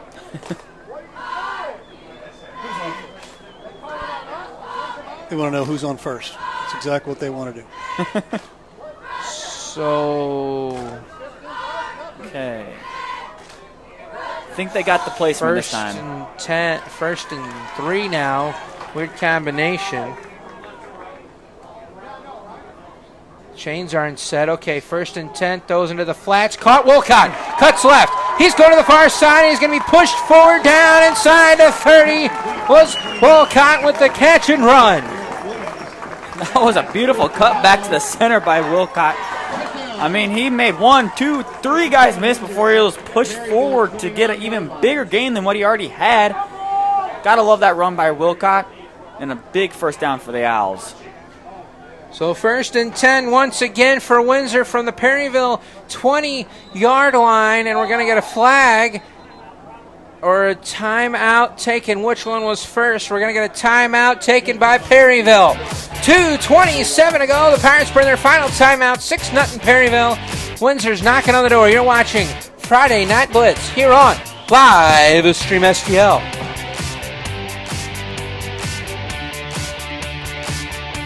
Hi, this is AJ Fatherley, head football coach for the Festus Tigers. Hi, this is Dan Fox, Crystal City Hornets football. Hi, this is Coach Alex Rowley from the Jefferson R7 Blue Jays. You're watching high school football. And you're watching high school football. You're watching live stream STL. You've seen the bumper stickers. You know, like I brake for garage sales, I brake for dolphins, or I brake for aliens. If your State Farm agent had a bumper sticker, it would probably say I brake for auto insurance. Because your agent's always ready to stop and listen to you, so you get the coverage you need to help life go right. That's why people have trusted State Farm with their auto insurance for more than 90 years. So next time you have a break, let's talk.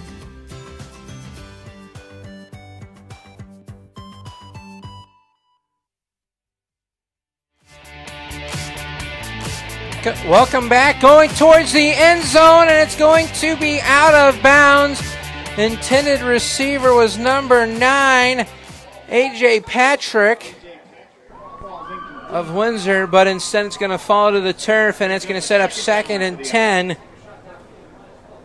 Yeah, I don't think Williams quite had it figured out how far or how deep to throw that ball. He threw it about a 5 or 10 foot outside the boundaries here. So even if he would have gotten it to A.J., I don't think it would have been a completed pass. So 2nd and 10 once again. Williams in shotgun. Butts to his left. Rolling to the near side into the flats. Is caught to Wolcott. Ooh. Going down. Trying to cut the corner. Goes down at the 25. Ooh, hurry up offense. Yeah, that turf might be a little bit slippery out here tonight. It's 3rd and 5 from the 25. Williams dropping again over into the flats. He's got a man. That is, that was Begman with the catch and run. It's going to be close to a first down. I believe they're going to give it to him as he gets inside the 20. A little bit hurry-up offense there. I thought it would be a little bit quicker than that, but he gets out to the outside, throws the ball over to Connor, and able to get up that first down for the Owls. 1:50 to go before halftime. The Owls are knocking on the door as the ball lies on the 18 of Perryville. As that last pass went to Bagman, picking up a handful of yards, 6 or 7, making it 1st and 10 once again for Windsor. Dropping back, looking to the far side of the field. He's going to get it off to Wolcott. Wolcott's going to cut up field. He's going to go he's going to stay in the field. Uh-oh. Windsor still has all 3 of their timeouts, 1:35 to go. I think they're going to hurry it up here, though. That was a great throw by Williams over to, that was a Wolcott out there on the outside. Made 2 guys miss, but couldn't make that third to get the first down. So 2nd and just about 4 from the 14. Dropping back the pass once again. Okay. Williams is going to run with it. Cuts far side, going to the pylon. Touchdown, Windsor Owls. That was a great play by Williams. Goes up the middle, cuts out to the outside, and gets the touchdown for the Owls to get them on the board and tie this game against the Pirates. And you can hear this crowd going crazy out here, folks. They're ready for that touchdown. A 14-yard touchdown run from Williams knots this game up with 1:06 to go before halftime.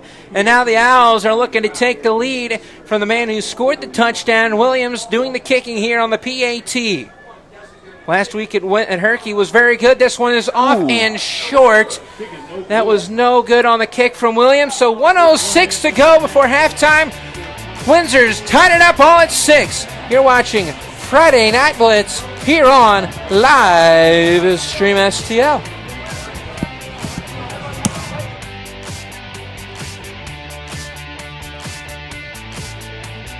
This is Chris Miller from the Coach's Box. And if you're needing some gear for your teams, or you're needing some hats embroidered, or you just need some custom masks done or something like that, I've got the hookup for you, and that's Look at That Shirt. No, I'm not telling you to look at that shirt. It's the name of the business, look at that shirt. They offer a wide range of services from screen printing to transfers, embroidery, sublimated items, which are great for personalized gifts for weddings, birthdays, anniversaries, baby showers, or just to say how stinking great you actually are or someone else. The best part about Look at That Shirt is their service. They provide quality you'd expect from a huge company, but also the service and satisfaction you feel as if you're their only client. So the next time you or someone you know is looking for some printing to be done, you can tell them to look at that shirt. And you need to give them a call at 573-598-4207 or simply follow their Facebook page, Look at That Shirt LLC. Trust me, you won't regret it.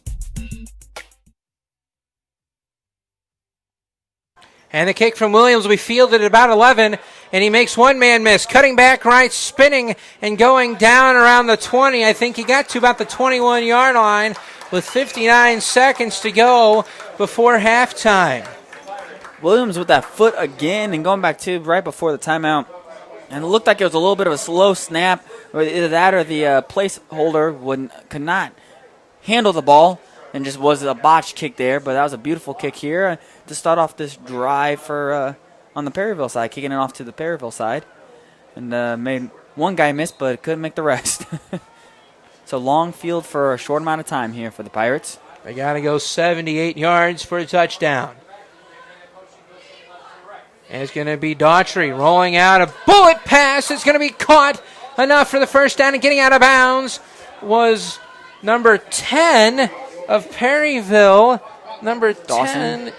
Dawson Camden. There you go. Great mindset by Dawson. Way to get out of bounds to stop that clock and getting the first down for the Pirates. So setting up a 1st and 10 from the 33 with 53 seconds to go here in the second quarter. Motion man dropping back is Daughtry. Deep ball downfield. He's got a man open. Caught over the shoulder. Staying in bounds. Brought down around the 14-yard line. What a play from Daughtry. Could not see who made that catch there. Who was that, Dawson Camden bringing that over the shoulder in. What a great catch by Dawson. Even better throw by Daughtry. Deep pass. Dawson with an easy catch. Stayed in bounds and was able to get out of bounds to stop that clock in a big game by the Pirates. Let's see if they can't punch it in before the end of the first half. Unbelievable combination between the two on a drive that started at the 22 is now knocking on the door as they are inside the 15. 1st and 10, they have it at the 15. Daughtry's rolling out to the near side. He's going to run with it. Brought down inside the 10. He's going to get it to the 7 with 35 and counting. Perryville's all out of timeouts. Inside 30 to go now. Great run by Daughtry. Got the hurry-up offense going here. He's got down to 22 seconds. Let's go. Got to move that ball. And it's going to be handed off. And he's going to cut up the middle. He's rambling towards the end zone. He's going to be brought down just short. 10 seconds to go, and they're going to actually have to reset because it was a first down. Dylan Hull, way to cut back to the middle to get the first down. Clock's ticking. He got 9 seconds.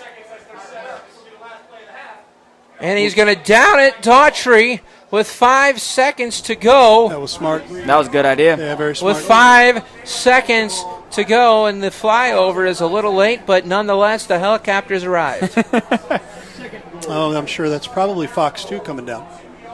Good for them getting in on this late quarter action. We have Jim Powers, affiliate with Fox 2 over at the high school caravan over at Grandview tonight, calling our game over against Crystal City. Here we go, 5 seconds left. Motion man.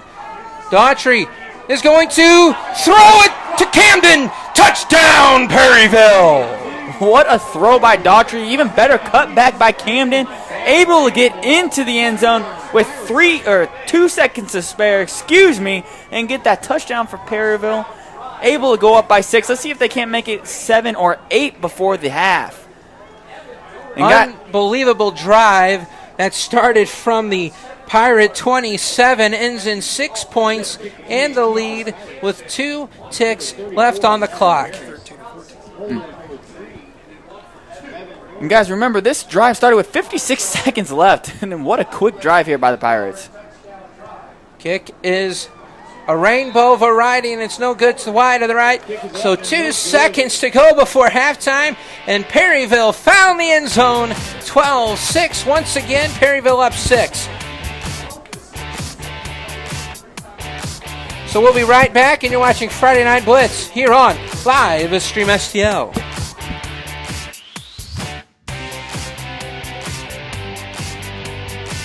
Jefferson College is my first choice. My first choice to launch a successful career, not just a job. My first choice to learn skills, to earn money, not owe money. Affordable career programs, 2-year transfer, and high school dual enrollment courses.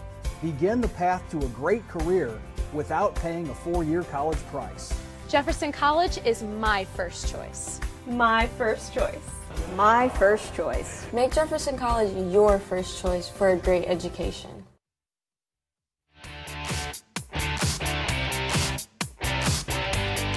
Welcome back to Friday Night Blitz. Perryville has once again struck pay dirt, and they have the lead with 2 seconds to go before halftime. 12-6 in favor of Perryville.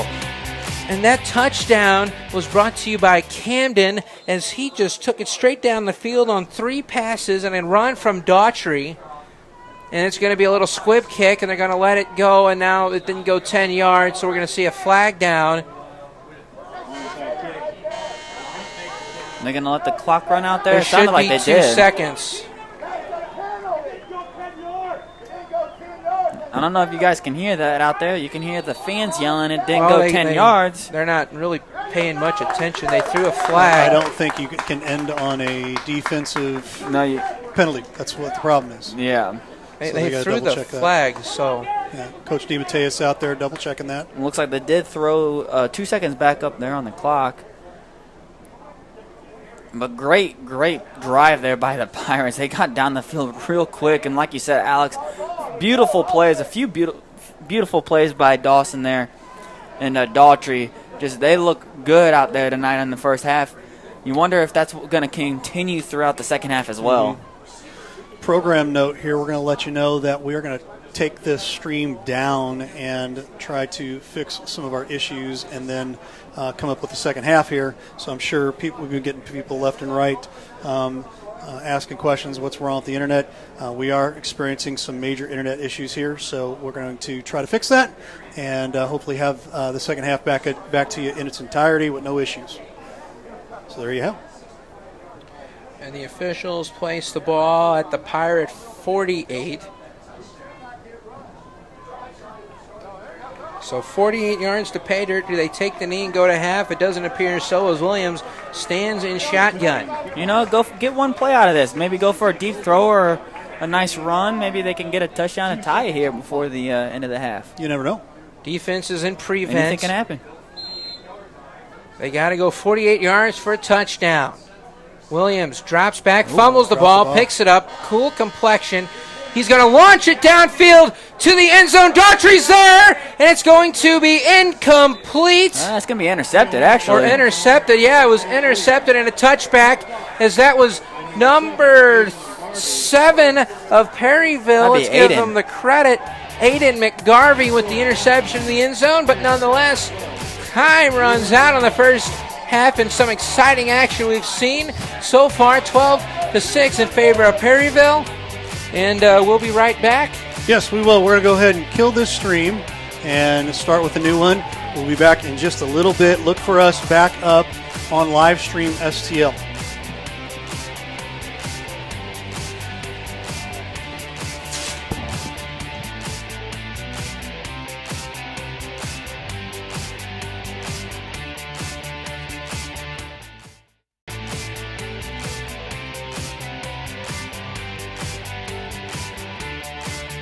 Welcome back to Windsor High School. Thank you for sticking through that technical difficulty we're experiencing over here on our end.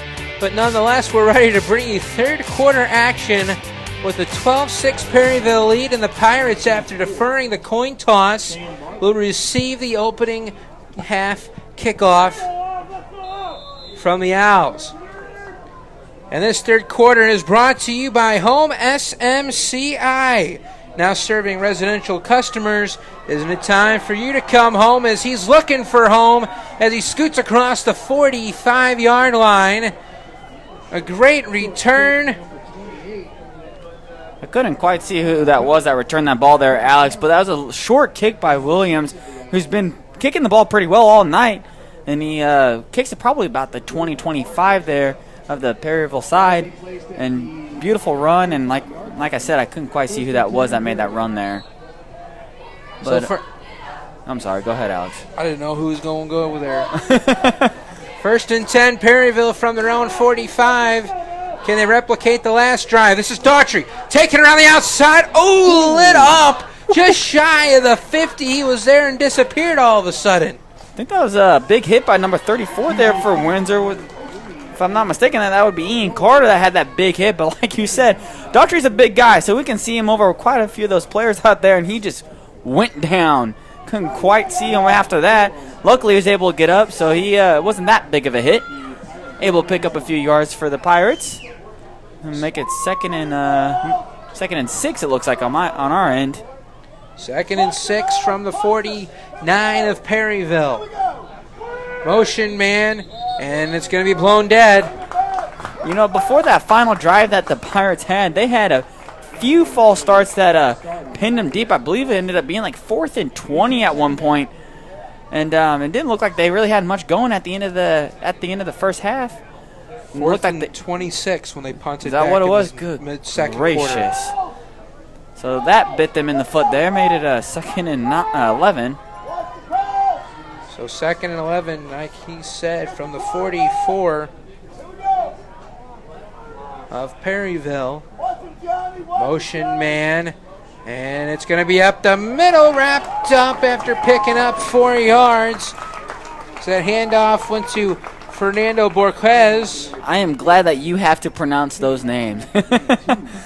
Yeah, Fernando, we didn't know if he'd get much playing time tonight, but he went right up the gut, able to pick up a couple yards, but get inside the starting 10 that they originally had. So 3rd and long, though, for the Pirates. 3rd and 8 from their own 47. Motion man.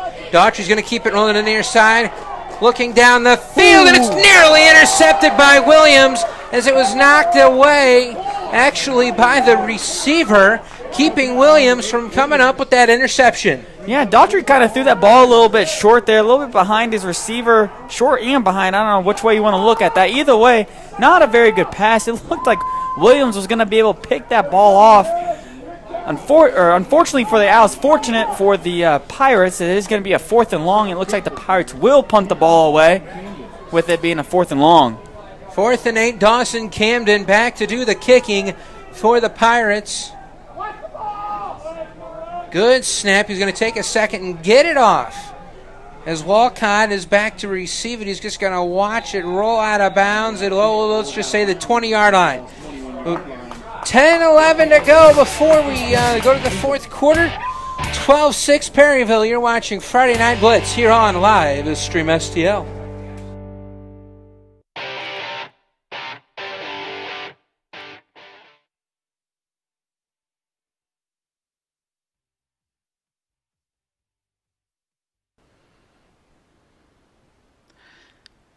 Since their inception in 1980, SMCI has always been about high integrity and treating people the way you would want to be treated, just like family.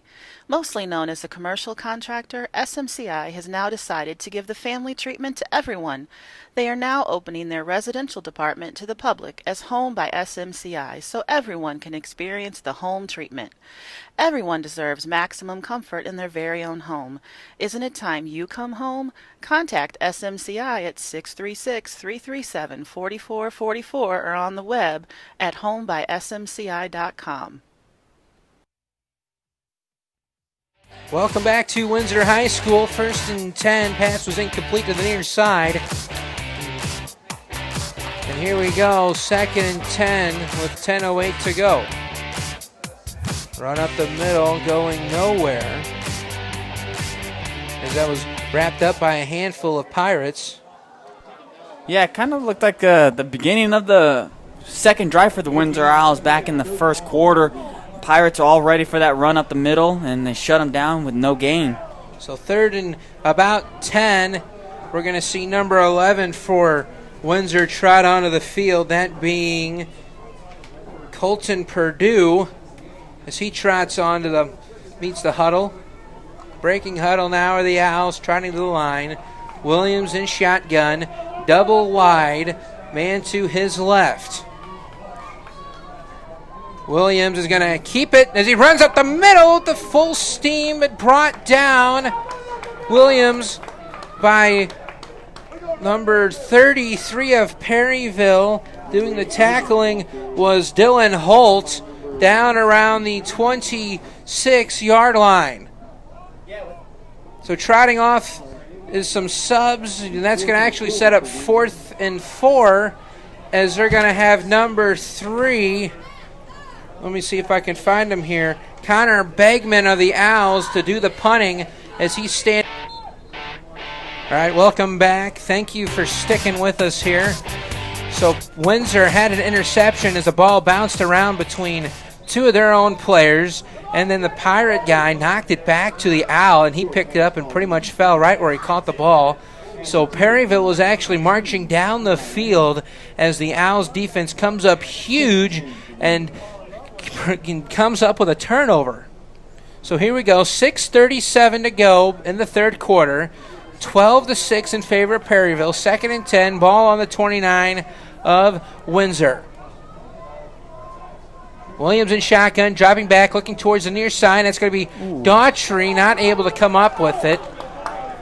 As number 18 of Perryville, that being Jay Jannon, comes in and knocks the ball away. Yeah, and Jannon's been all over the field there for the Pirates tonight, both on the offense and on the defensive side.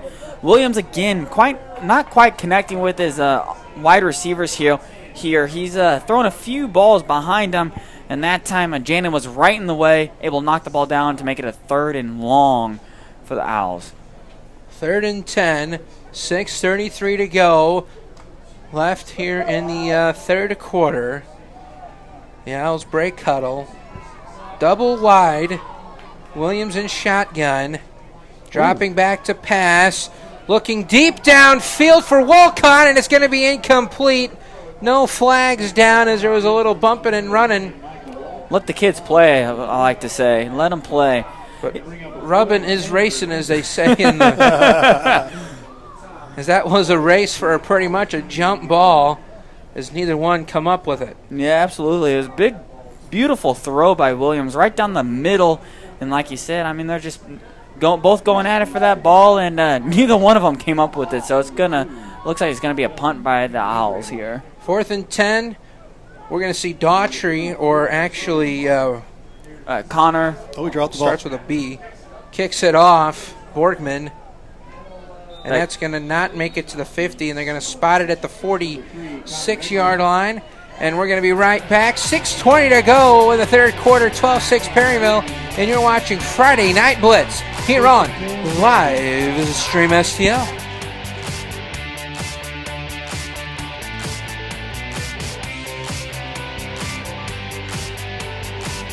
Dr. Craig Rubel is an orthopedic surgeon and fellowship-trained sports medicine specialist who cares for all athletes of all ages, performing total joint replacements, knee and shoulder arthroscopies, and general orthopedic procedures such as fracture treatment and carpal tunnel releases.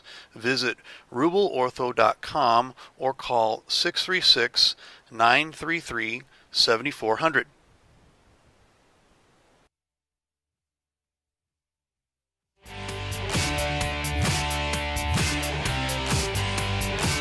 Welcome back.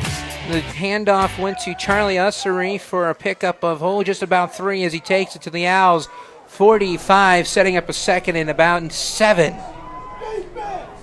Man in motion. Daughtry's going to keep it, and then around that goes to 33 on the far side. Not many men are there. And there's a late flag behind the play as he comes back, zigzagging through the Owls defense. And he's going to be wrapped up and brought down around the 23-yard line.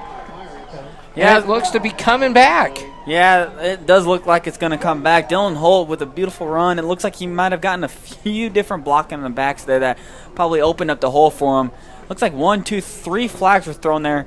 Might have been all the same person that, all the same kid that made the penalty, but we'll see what the refs come up with here. So it's going to be a hold on Perryville.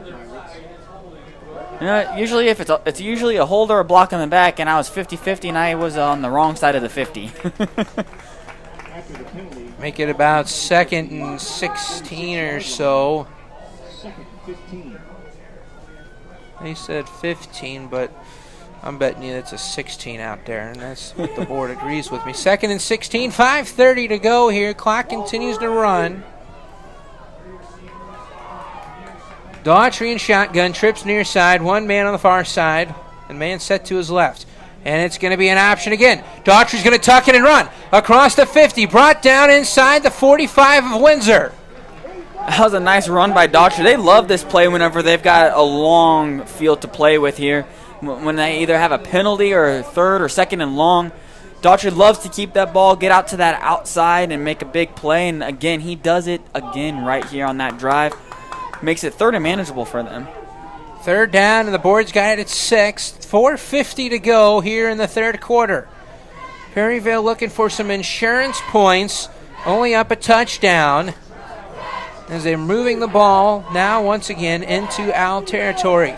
Trips on the far side, single man here. Daughtry, an option to the other side, and he's going to pitch it to number 23, and he's going to be wrapped up and brought down just shy of the 40. Number 23 was Fernando Borquez. A flag out there, Alex. And I think we're getting a personal foul on the Owls. A late hit as I saw a white sweater go flying at the end of that play. So it's probably going to be a 1st down, Perryville, depending on the call here. And it is a personal foul on the Owls. So it's going to be a 1st and 10 now for Perryville. Yeah, it looked like that was, I believe that was number 56, Zach Ochterbeck. I hope I'm pronouncing that right. I apologize if I'm not. But he just getting a little frustrated out there on the defensive end. I think he's gotten blocked a few times, wishing he was making those tackles. And yeah, his teammate came up to him and said, hey, settle down. We're still in this game. Let's go. Let's get this stop here. 4:22 and counting down. Ball now on the Owl 26. 1st and 10, Perryville. Trips on the near side, one man on the far side, one behind Daughtry, and we're going to keep it again. Daughtry up the middle, barreling through the Owl line inside the 20. And Daughtry just continues to pick apart this defense, and this time it's not about the throwing, it is about the running. He's making some beautiful runs here during not just this drive, but during the entire game. You just love to see it here by this young quarterback. 2nd down and 3 from the Owl 19. They're going to get some calls from their offensive coordinator, and here we go. They're walking to the lines, and then let's go. And it's up the middle. There's not going to be a guy to get him before he picks up 10. Brought down at the 5. I believe that was Dylan Holt there for you, Alex, going right up the gut. They're just picking apart the Owls' defense here. But Perryville has got to be careful. This happened on the last drive that we missed. It seemed like they were marching down the field into the Owls' territory, and the Windsor Owls were able to pick the ball off and get the stop. So what do the Pirates decide to do here? 30 minutes and 10 counting down left in the 3rd quarter. Daughtry remaining in shotgun where we've seen him all night. Man in motion. And it's a run up the middle. Is he going to break the plane? Touchdown, Perryville. And that's going to make it 18-6 now in favor of the Pirates with 2:57 to go in the 3rd quarter. And that was Fernando again. We didn't talk about much of him back in the first half, but he's gotten a few big plays here for the Pirates, able to march in, up the gut, get the touchdown, put the 6 on the board, and make the lead even bigger for the Pirates. The only mention we had up here in the booth of Fernando was how to pronounce his last name, and I'm still not sold on we figured that one out. Well, I haven't. I hope you have. But getting on the scoring sheet was Fernando. And now Daughtry dropping, throwing into the end zone, and incomplete. 2-point conversion is no good. 2:57 to go in the 3rd quarter. Perryville up 18-6 over the Owls. and you're watching Friday Night Blitz here on Live Stream STL.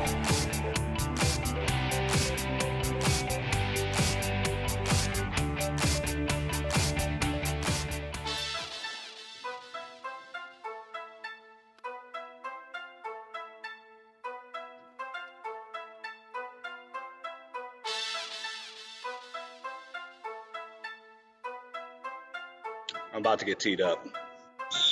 What? I'm talking to them. I'm not talking to you. Are you kidding me? You're throwing me out of a summer league game? I'm not Riley Blair. I'm not going anywhere. Keep the free throws. Shoot the cops. Join us. Coach's Box, 7 p.m. live from Robert Jenkins. Tuesday night. See you there.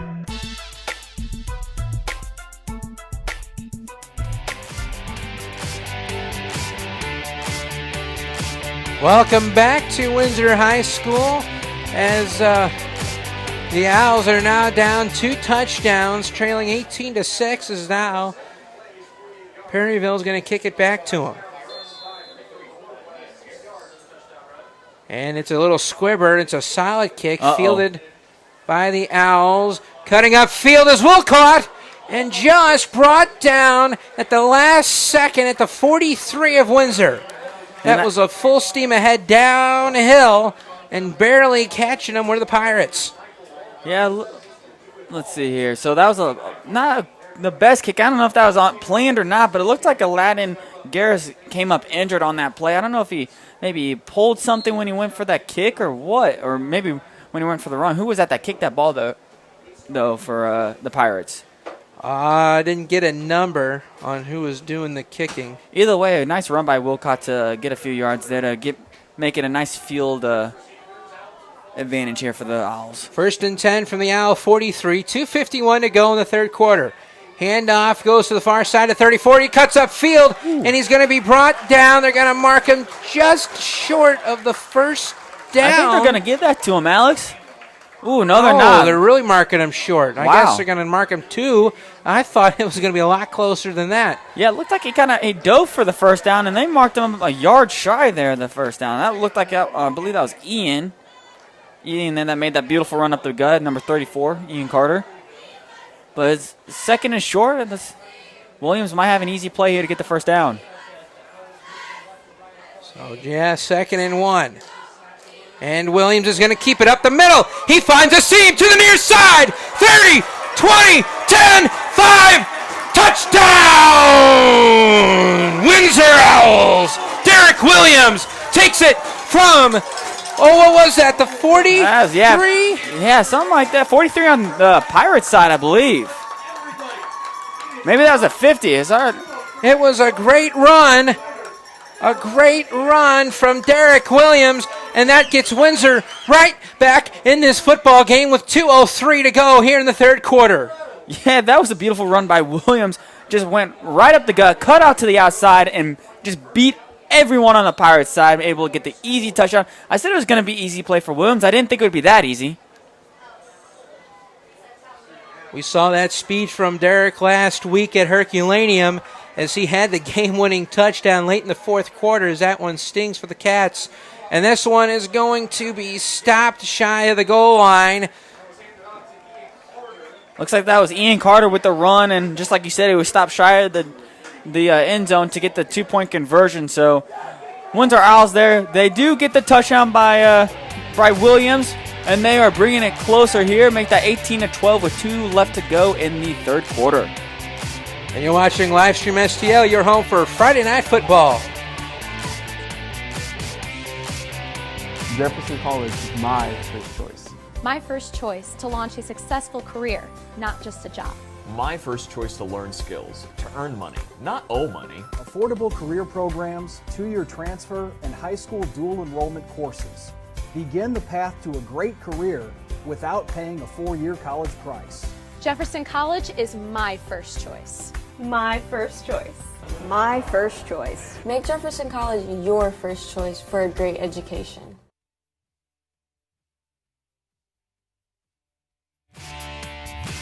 Welcome back to Freer Complex here at Windsor, just off Highway 67 in Imperial, Missouri. 2:03 to go as Derek Williams just took that just almost, I don't even know where he was at. 50 yards, we'll just give it to him. 50-yard rush from Derek Williams, and here he is again with a high onside kick. It's going to bounce to the 40 and take a Pirate roll. Ball still out on the ground, and it's going to be a Pirate recovery just at about the 35-yard line. I don't know what his thought was on that. I don't know if he meant to do that or what, but he just lofted that ball over the It appeared he had intended to do that as he just walked slowly up and didn't really have the speed to kick it deep. That, I believe, was his intention. It might have been, but he looks like he's walking a little slow out there. He might be just tired after that big run there. Like you said, we've given him that 50 yards. It could have been a little bit more or whatnot, but he might be a little bit tired out there right now.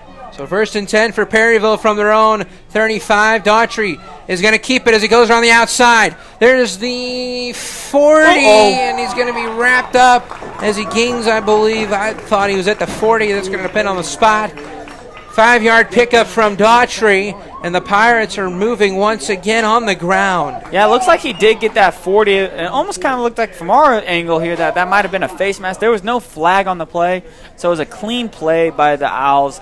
Able to keep Daughtry at a minimum here, a minimum of 5 yards. But he pulled him back. It could have been, they could have spotted him anywhere there on that play. 1:25 to go in the third quarter. Motion man, Daughtry's going to hand it off up the middle. He goes. He's got first down and more across the 45. Where are they going to spot him? The 47. That was number 18. Jay Jannon. Jay Jannon with the carry, picking up that first down for Perryville. And the clock's going to stop with 1:14 to go here in the third quarter. You know, this is a great play calling by the Pirates here. They are getting a good mix of Daughtry, Jannon, and a few others there to get the run play going. The Owls cannot figure them out yet. Shotgun once again, motion man. Handoff to, that was Ussery. Yeah, that was Ussery.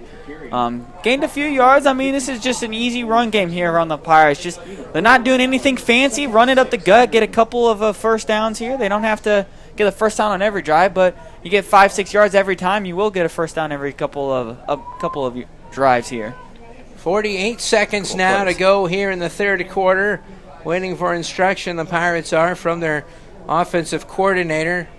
18 left on the play clock. All kinds of time here on 2nd and just about 6. Motion man, and that's going to go to the motion man. He breaks around the outside. Brought down. Great open field tackle from number 34 of the Owls. Trying to figure out who that is here on my paper. And Ian Carter. Yeah, there it is. Ian Carter. Just got to listen to the announcers there. Great tackle by Ian Carter, keeping the Pirates at bay. Now, that was who was that made that run there? I think that was Jay Jannon again, making another beautiful run out to the outside. Couldn't quite get that first down again. That was a beautiful tackle there by Ian Carter. Time will run out here in the third quarter. 18-12 in favor of the Pirates.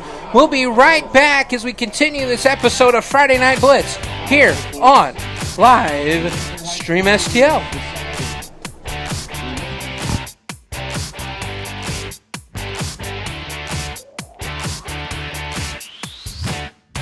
You've seen the bumper stickers. You know, like I brake for garage sales, I brake for dolphins, or I brake for aliens. If your State Farm agent had a bumper sticker, that's why people have trusted State Farm with their auto insurance for more than 90 years.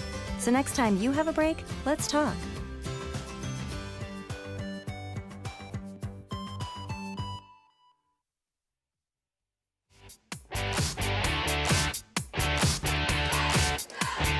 Welcome back to Freer Complex here at Windsor High School. I actually attended the James E. Freer Elementary back in the day, but nonetheless, fourth quarter action, and the fourth quarter is brought to you by Home SMCI. They're not just now doing commercial, they're doing residential, and this play is got a chance, and he cuts back left. That is going to be brought down around the 10 SMCI. We're going to give that play brought to you. Man, oh man, there's a lot going on there. But there was so much going on. I'm here to tell you I was flipping to like 50 different switches, and there's a long run, and I had to get rid of this home by SMCI. So thank you to Lawrence Krotinger, even though this game, I believe this is coming back. He was trying to go home. He must have been tuned into us in the headset in the helmet. Yeah, that's a nice run by Charlie Usser, but unfortunately another flag on the play. I can't see who the holding. Was it a holding? Perryville, yeah. You know, last week I saw a lot of block in the backs, and this week I'm seeing a lot of holding calls here. And I think that's just the youth, right? I know some of those guys out there might be juniors and seniors, but they're still in high school, so got to learn. We saw a lot of penalties with Herculaneum last week that really shot them in the foot, and that gave Windsor the advantage to take the lead late and then ultimately win that game. So maybe the penalties will come in favor here for the Owls once again as they're trailing here in the fourth quarter with 11:45 to go here in the fourth. This is going to be a 3rd and 15 from the Pirates' own 48-yard line. Man in motion. Daughtry's going to hand it off up the middle. There he goes again. To the near side. Brought down around the 15. That was number 23, Fernando Borges. Hey, you're getting good at that last name, Alex. That still wasn't right. Fernando with a big run again, up the gut, out to the outside. A nice tackle by the Owls to keep him from getting in the end zone. Looked like Fernando was trying to cut back because he saw two guys coming over to him here on the right side to his left, and then he goes to try and cut back and wasn't able to make that man miss. Wrapped up, but he did get a big play for the Pirates here. 1st and 10 from the 17 of Windsor. Fernando Borges picking up that big rush, setting up this 1st and 10 in the red zone for Perryville. Daughtry's going to keep it himself. Up the middle he goes. He's rambling towards the 10, and that's where he's going to be brought down. That'll be a big pickup there on 1st down. Make it 2nd and about 3 or 4 now. I think it might be a little bit more than that. Maybe about 2nd and 5. I can't. It's hard to tell from our angle, Alex. I'm with you there. Man, Daughtry, again, going back to what I said back in the 3rd quarter, he's picking apart that defense. He's got a couple of quarterbacks needs to get a couple of yards there, and then he can just get it out to a wide out or someone running across the side, and they'll pick up the rest of it for him. 2nd and 4, motion man. Daughtry is an option. There he goes. That's Fernando once again, and it's coming up inside the 5. Well, that wasn't Fernando. That was number 33. Yeah. That would be Dylan Holt. Dylan Holt. I thought 23 is Fernando. Yeah, you're good. Close but no cigar. Yeah, and that was a big hit. I think that was Williams for the Windsor Owls to come across and knock Holt down on the ground to keep him from gaining too much more. But we're inside the red zone here. We're at the goal line. It looks like we're about 1st and goal. Yeah. 1st and goal from the 4. 9:45 left in this contest. Perryville looking to pad the lead once again. I think I'm looking for a quarterback keep here again. There he goes, Daughtry. Up the middle, touchdown, Perryville. He high steps into the end zone like it was nothing. And you know what? I think that was Fernando making those couple of big blocks to open up Daughtry to get in the end zone there. Again, a short field, and the Pirates almost, for me, almost a little bit predictable. Go to Daughtry or Fernando, get it up the gut, and get into the end zone. The Owls can't find a way to stop Daughtry here in the run game of the Pirates. See what they decide to do. Again, a call over there on the sideline. The field goal PAT hasn't worked, so now they're going to try probably for the 2-point variety. Might as well. Here we go, motion man, and that's going to go nowhere, as that is Dylan Holt with the carry, and that goes nowhere. So a 9:35 to go in the ball game. Herculaneum. Nope. Perryville up 24-12 over Windsor. You're watching Friday Night Blitz here on Live Stream STL.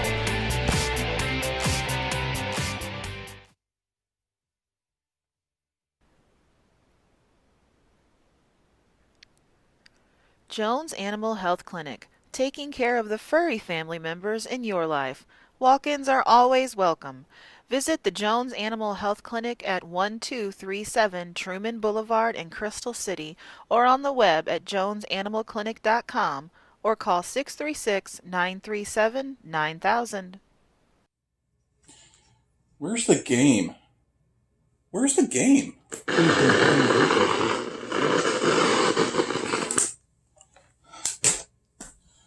Where's the game?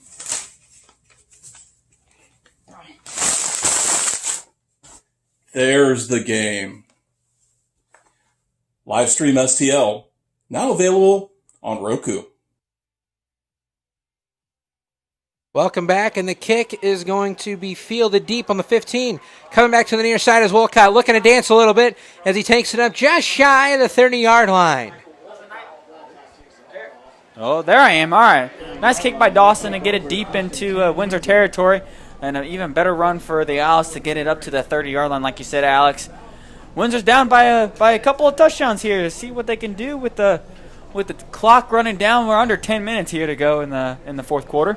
9:29 to go here in the fourth quarter. Last time the Owls had the ball, that didn't go well, I think, or maybe that was a touchdown. I quit writing my notes down a little bit. But I think they got a touchdown there, man. Well, let's see if they can't get a quick score here and get the ball back and knot this thing up late here in the fourth.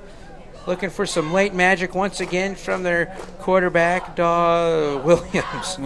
Williams drops back. Deep ball down the sideline. It's going to be caught. Oh. Caught. What a play. That was Bregman. And you saw Sam Barber go up to try and knock that ball out of his hands. He was not tall enough to get that ball, and a beautiful catch, even better throw to pick up the big first down for the Windsor Owls. They got something going here. Let's see if they can knock it into the end zone and get a touchdown. Connor Begman coming up big there, going up and above the defender to haul in that catch. What a good throw from Derek Williams to his friend Connor Begman. And that sets up 1st and 10 from the Pirate 30-yard line. 8:55 to go. And Williams is going to keep it. Dances left. He's going to go backwards and forwards and left and right and just fall down, maybe making back to the line of scrimmage. Yeah, I think they are going to give him the line of scrimmage there. He had nowhere to go. Let's be real here, folks. The Pirates defense wrapped him up. He made one guy miss, but actually he didn't even get the line of scrimmage. Looks like he was a yard short, but made one guy miss, but the Pirates are there to wrap him up. They're ready for that run play by Williams. 2nd and 11 now from the Pirate 31. 8:26 to go here in the fourth quarter. The Owls slowly walk into the line. A little bit more hustle from the receivers and the linemen as expected. Williams in shotgun. He's going to throw it into the flats or over the middle. It's going to be picked off! Picked off by number 7 and going down to the turf at the 23. That would be Aiden McGarvey there that picked that off for the Pirates. You know, I think Williams was really trying to fake Aiden off of the wideout that was going deep there. Did not get the fake. Decided to go to his wideout that was running deep, and Aiden was able to step up in the play, get the pickoff to turn the ball over and give the Pirates the first down. That'll set up 1st and 10. Perryville from their own 34. And we're going to get we'll just say a timeout taken by somebody. 8:03 to go here in the fourth quarter. Perryville, big turnover, up 12. You're watching Friday Night Blitz here on Live Stream STL.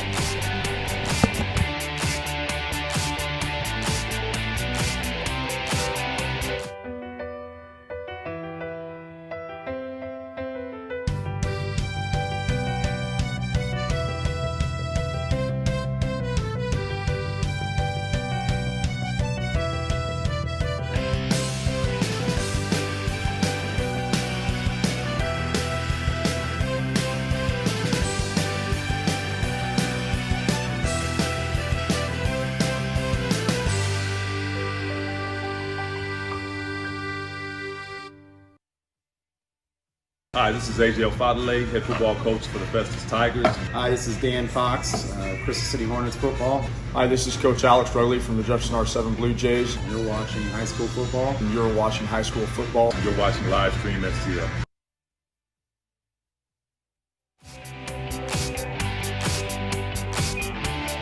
Welcome back to Windsor High School as Perryville picked that one off, and now they're going to start up 1st and 10 on their own 34-yard line, up at 12. Let's see what the Magic Man Daughtry can do here. And it's going to be a handoff to number 9. Going around the outside, brought down around the line to gain.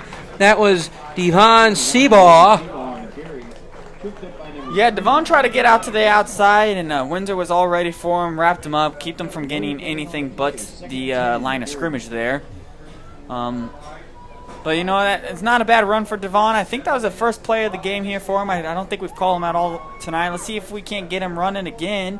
Pirates are just going to try and eat that clock, stay in bounds, and eat that clock as best as they can to see if they can't pull out the victory. 7:27 left here in the contest. Daughtry in shotgun again. It's going to be a run. He's keeping it up the middle, and he's going to stay on his feet. Keep going, big boy, across the first down at the 45. You know, that's just poor tackling by the Windsor Owls there. They had a few chances there to wrap him up right at the line of scrimmage, not too far after that, but Daughtry kept those legs moving, kept plowing through the defense on the Windsor Owls, and was able to get the first down for the Pirates. Clock continues to roll. 7 minutes to go left here in the fourth quarter. They're going to probably use every second of the play clock as they can, as it currently sits at 16 and dropping. And the clock is on the side really here for the Pirates. Motion man, and it's going up the middle, and he's going to break free. That was Fernando. He's carrying the pile inside the 40, brought down at the 37. If that was Fernando Holt, whoever that was, number 23 or 33, I think you're right. I think that was Fernando. Great run by him up the middle. Cuts a little bit out to the outside. But again, going back to, I think the Windsor Owls out there are just exhausted. They look wiped out here in the fourth quarter. The Pirates are just pounding the run game against them, and they just don't have any answer for the Pirates run game. 1st and 10 once again. 6:14 and 13 counting down to go left in the contest. Ball lies on the Owl 37-yard line. Motion man. And it's going to go to Ussery and wrapped up from behind. Brought down just around the line of gain. Line to scrimmage. Maybe picking up one was Ussery. And that was a great tackle. I believe that was Williams there for the Owls. The quarterback and the linebacker as well. He might be playing a cornerback currently, but he's out there as well, just like we were talking about Jay Janin on the Pirate side. Williams is out there all over the place trying to make tackles and make plays for the Owls, trying to keep them in this game as best as he can. But again, going back to Pirates' run game is just killing that defense there for the Owls. And I think it's going to continue here as they try and run out the clock and get the victory. 5:20 left here in the fourth quarter. Motion man, it's going to go up the middle to appear to be a lineman. That went to number 41, Tyler Wybright. Your guess is as good as mine. I think we're going to get a timeout by Windsor here.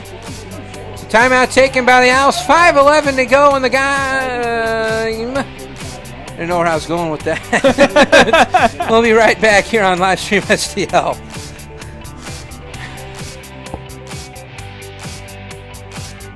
This is Chris Miller from the Coach's Box. And if you're needing some gear for your teams, or you're needing some hats embroidered, or you just need some custom masks done or something like that, I've got the hookup for you, and that's Look at That Shirt. No, I'm not telling you to look at that shirt. It's the name of the business, Look at That Shirt. They offer a wide range of services from screen printing to transfers, embroidery, sublimated items, which are great for personalized gifts for weddings, birthdays, anniversaries, baby showers, or just to say how stinking great you actually are, or someone else. The best part about Look at That Shirt is their service. They provide quality you'd expect from a huge company, but also the service and satisfaction you feel as if you're their only client. So the next time you or someone you know is looking for some printing to be done, you can tell them to look at that shirt. And you need to give them a call at 573-598-4207 or simply follow their Facebook page, Look at That Shirt LLC. Trust me, you won't regret it. Welcome back as we're going to get right into it. Ball's on the ground. Ball's on the ground. Who's going to pull him up with it? I can't tell from here. We're going to wait for the call, and it's going to stay with Perryville.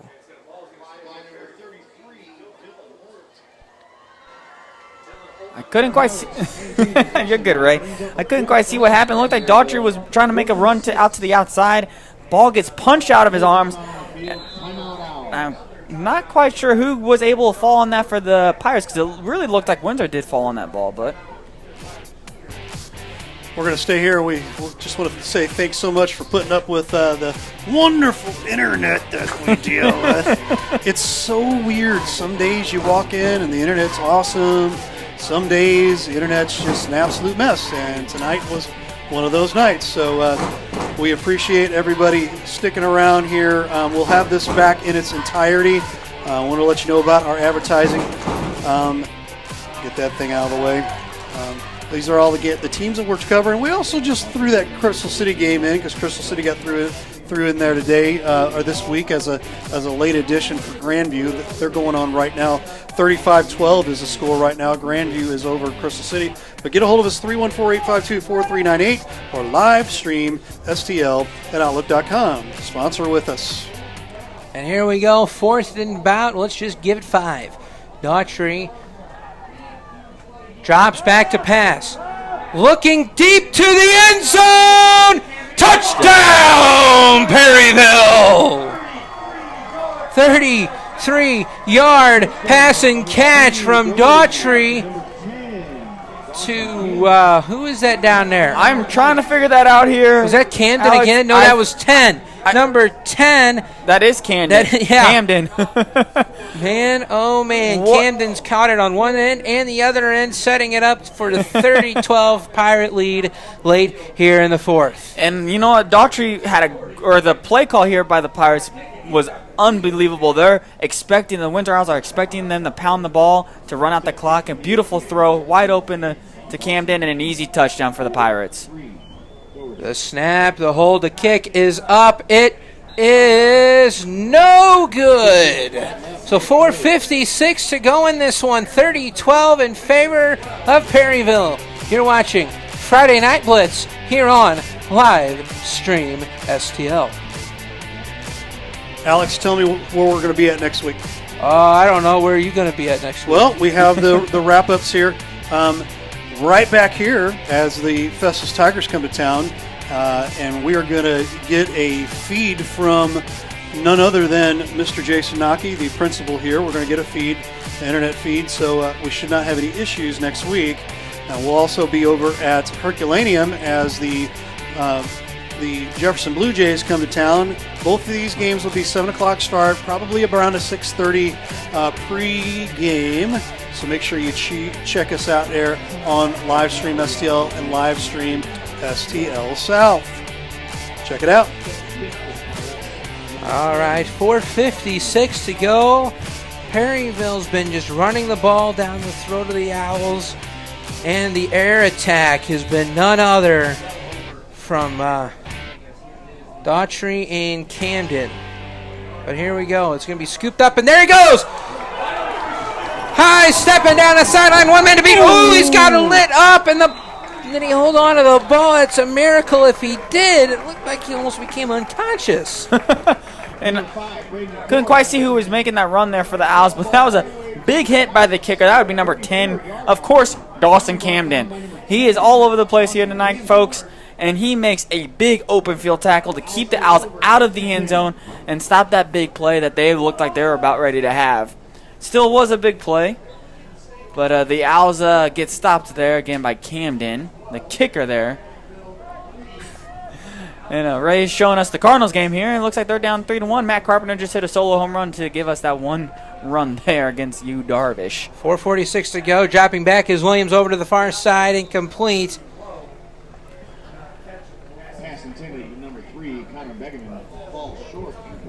And that's going to bring in 2nd and 10. You know, I was kind of blocked there by number 69 of the Pirates. It looks like the ball was may have been a little bit thrown behind Connor there, and so it is an incomplete pass. But the Windsor Owls need to move the ball here. You might see a lot of throws here to keep the clock from winding down a lot, but they got to find something here against the Pirates. 4:41 to go. Ball on the Pirate 34. Dropping back, looking, rolling out to his right. Deep downfield for the end zone. He's got a man open. It is caught. Touchdown, Windsor! That was 29. That was Connor Wolcott coming up with the tip pass. What a play from Connor Wolcott. Hand-eye coordination right there was on display. And you know what? Guess who was up against him again? That would be number 84, Sam Barber. And you know what? They're looking for that matchup against Sam. They have made a few great plays against him, and this time it was a touchdown against Sam Barber. He did get the fingertips on the ball, not enough to keep them out of the end zone. And the Windsor Owls with a beautiful catch, beautiful throw, and touchdown to cut this lead down here by 12. Michael Wolcott, what display of hand-eye coordination that was, tracking that tip ball. They're going for 2, and it's a high snap. Just fall on it. No, he's going to let it, and it's going to be kicked around, and they're going to pick it up, and that's going to be blown dead. So the woes continue from the Owls from these special teams. 4:31 to go in the football game. Perryville up 30-18. You're watching Friday Night Blitz on Live Stream STL.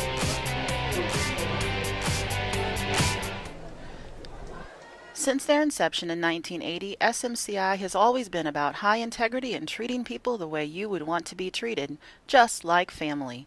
Mostly known as a commercial contractor, SMCI has now decided to give the family treatment to everyone. They are now opening their residential department to the public as Home by SMCI so everyone can experience the home treatment. Everyone deserves maximum comfort in their very own home.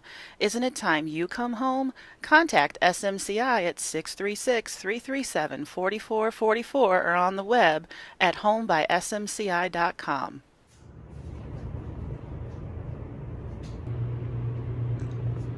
I wonder what Coach Jarvis is up to.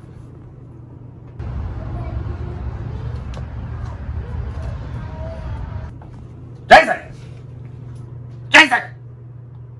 What's up? What's up? Oh, hang on a minute. I got a call from Blair. What's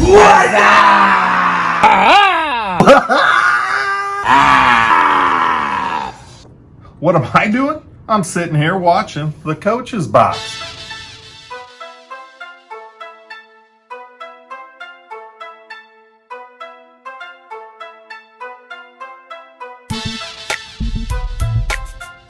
This must be a wrong number.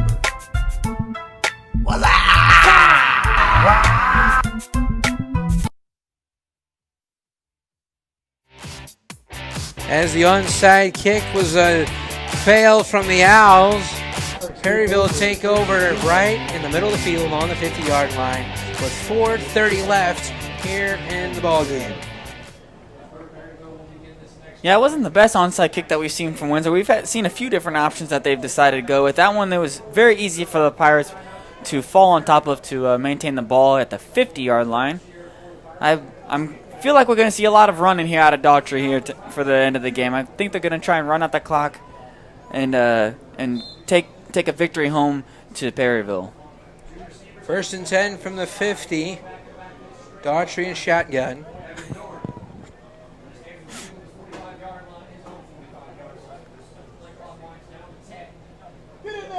And it's going to be an option kept. He's going to be pitched to the outside. That was Fernando. Fernando once again with the carry, as I believe he stayed inbounds. As the clock continues to roll down to 4:15 left in the ball game. Yeah, Daughtry got hit hard there on that play as he pitched it over to Fernando. Fernando didn't pick up much, but that's not the plan here for the Pirates. I mean, they're going to try and get the first down, a couple of them, but their main goal right now, run out that clock.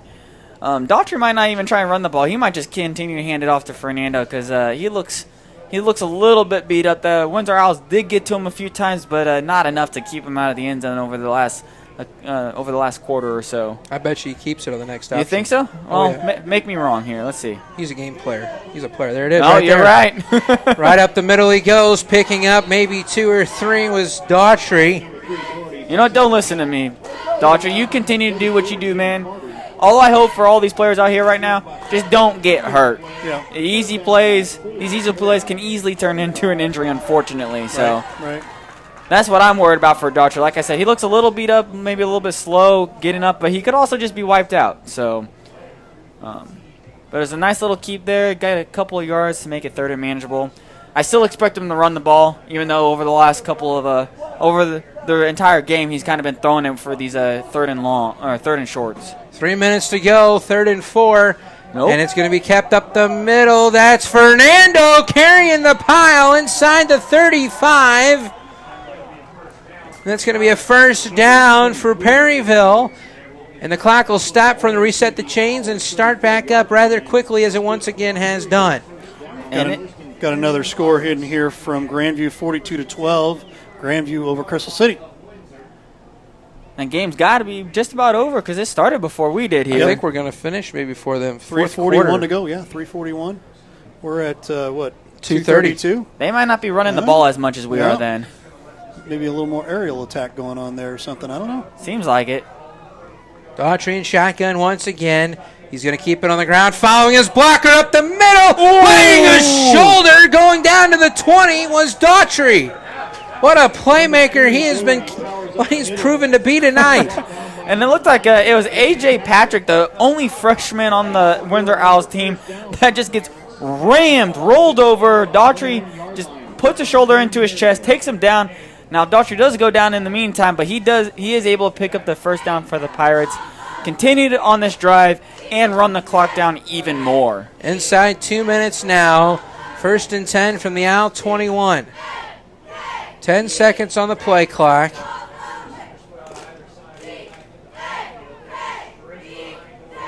Man in motion. Up the middle. Go big man, go big man. Outside. Again, that was number 41. You know, I wasn't going to say anything, but that was a big man that was running that ball. Man. Go Tyler big man. Wybright. Like it. As the clock is now inside $1:30 to go. Get those big men out there running, That's right? Make him a fullback. I think he's listed as a running back and a linebacker. So, Before we take out here, I want to say thanks so much to Riley and Chris that tried to help us with camera work. They'll be back with us next week after we work out a few kinks, and we will be right back here again. It's 6:30 next Friday night.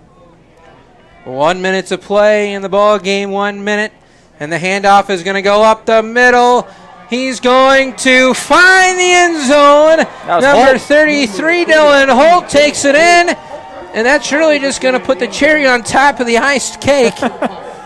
yeah, it really does for the Pirates there. I mean, they just kept pounding and pounding the ball all night, really taking down that Windsor defense, showing the holes of what really was on that side of the ball. But great run by Holt, able to get the touchdown, like you said, put the cherry on top. Looks like Perryville will come out with the victory here tonight. And all it comes down to is what comes up on the drawing board here for the Windsor Owls. They really need to tighten up on the defense, especially on the run game, and come back out next week and hopefully can stop their opponent. That's Fernando, and he's going to find his way in. 2-point conversion is good, and that's going to make it 36-38 now. They just updated the board, 38-18 with 52 seconds to go in the ball game. We're going to take a quick break and be right back. You're watching Friday Night Blitz here on Live Stream STL.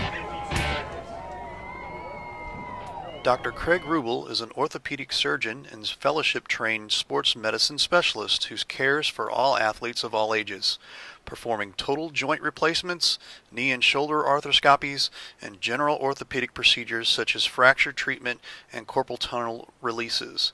Visit rubelortho.com or call 636-933-7400.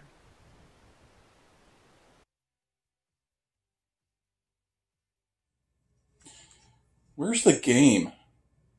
Where's the game?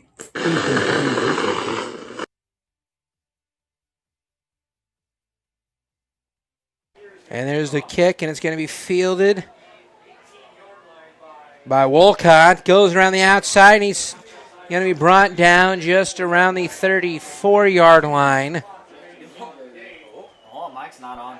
There's my mic. All right, so I'd love to see that big line start to set up for Wilcock to try and get him out to the outside and start to get a big gain here with the clock running down to 44 seconds. So there's not much to say here towards the end of the game. Great run calls here by the Pirates, and we got to see what Windsor decides to do here. Do they want to continue their offense? Hopefully no one gets hurt if they do, or do they want to just kind of go down by 20, call it back, reset for next week's game? And shotgun Williams remains. Play on. Double wide, man to his right. 44 seconds left in the ball game. It's going to take a miracle at this point. Hand off, and it's a big spin move trying to avoid the tackler, and it's not going to happen. Yeah, that was Ian Carter. He looks like he grabbed him by the shoulder pads while he tried to get away from the tackle, but was not able to get away. Gets wrapped up and pulled down behind the line of scrimmage. I believe that'll be the final play of the game as the play clock is above 40 and we're under 20. They might try and get one more in just to give them another chance to play. In there. Yeah, squeeze one more in there. Get something else on the videotape to watch over the week, and get ready for their next opponent. Who is it again, Ray? Their opponent next week is Festus. That's going to be a tall order for the Owls. It looks like they will go to the end of the game here. That's the final score, 38-18 in favor of Perryville. Perryville will get out of here with their first win of the season on the young season. And what a game, and Daughtry really showing his feet and throwing the arm to get his buddy Camden multiple times to the end zone. Early on we saw Ussery with some runs. Then we saw Fernando late in the game. What an all-around offensive and defensive effort from Perryville. Winning this game big, 20-point separation, 38-18 is your final score. Now I'm just going to have to say this. I think Perryville kind of surprised either that or they just weren't showing anything in the Jamboree, because the Jamboree we're looking at a really, really high-powered Jefferson R7 team too. Yeah. It could be a little bit of both. So, just saying what I'm saying there tells me that, Perryville's always had some big boys and that there's strong boys out there that work hard. And, so kudos to Perryville as they take out Windsor here 38-18. We'll have more scores a little later here. Jeff Whitener will have all those for us a little bit later tonight. And again, we apologize about the issues tonight. We will piece this together, have it back up on Facebook, on YouTube, and also on Roku. Probably as soon as I can get home and get this edited, and then we'll just send it back up there. So that's kind of how we have to do it. But don't forget, next week, again, Festus will be right back here at Windsor. That game is a 6:30 pregame on Livestream STL. That'll be on Twitch, YouTube, Roku, Twitter, Periscope, Facebook. And then if you're interested in checking out the Jefferson Blue Jays, Herculean Black Cats matchup, that'll be on Livestream STL South on Facebook and Roku only. For Ray Halbrook and all of us here at Livestream STL, we're going to say so long. Have a wonderful evening.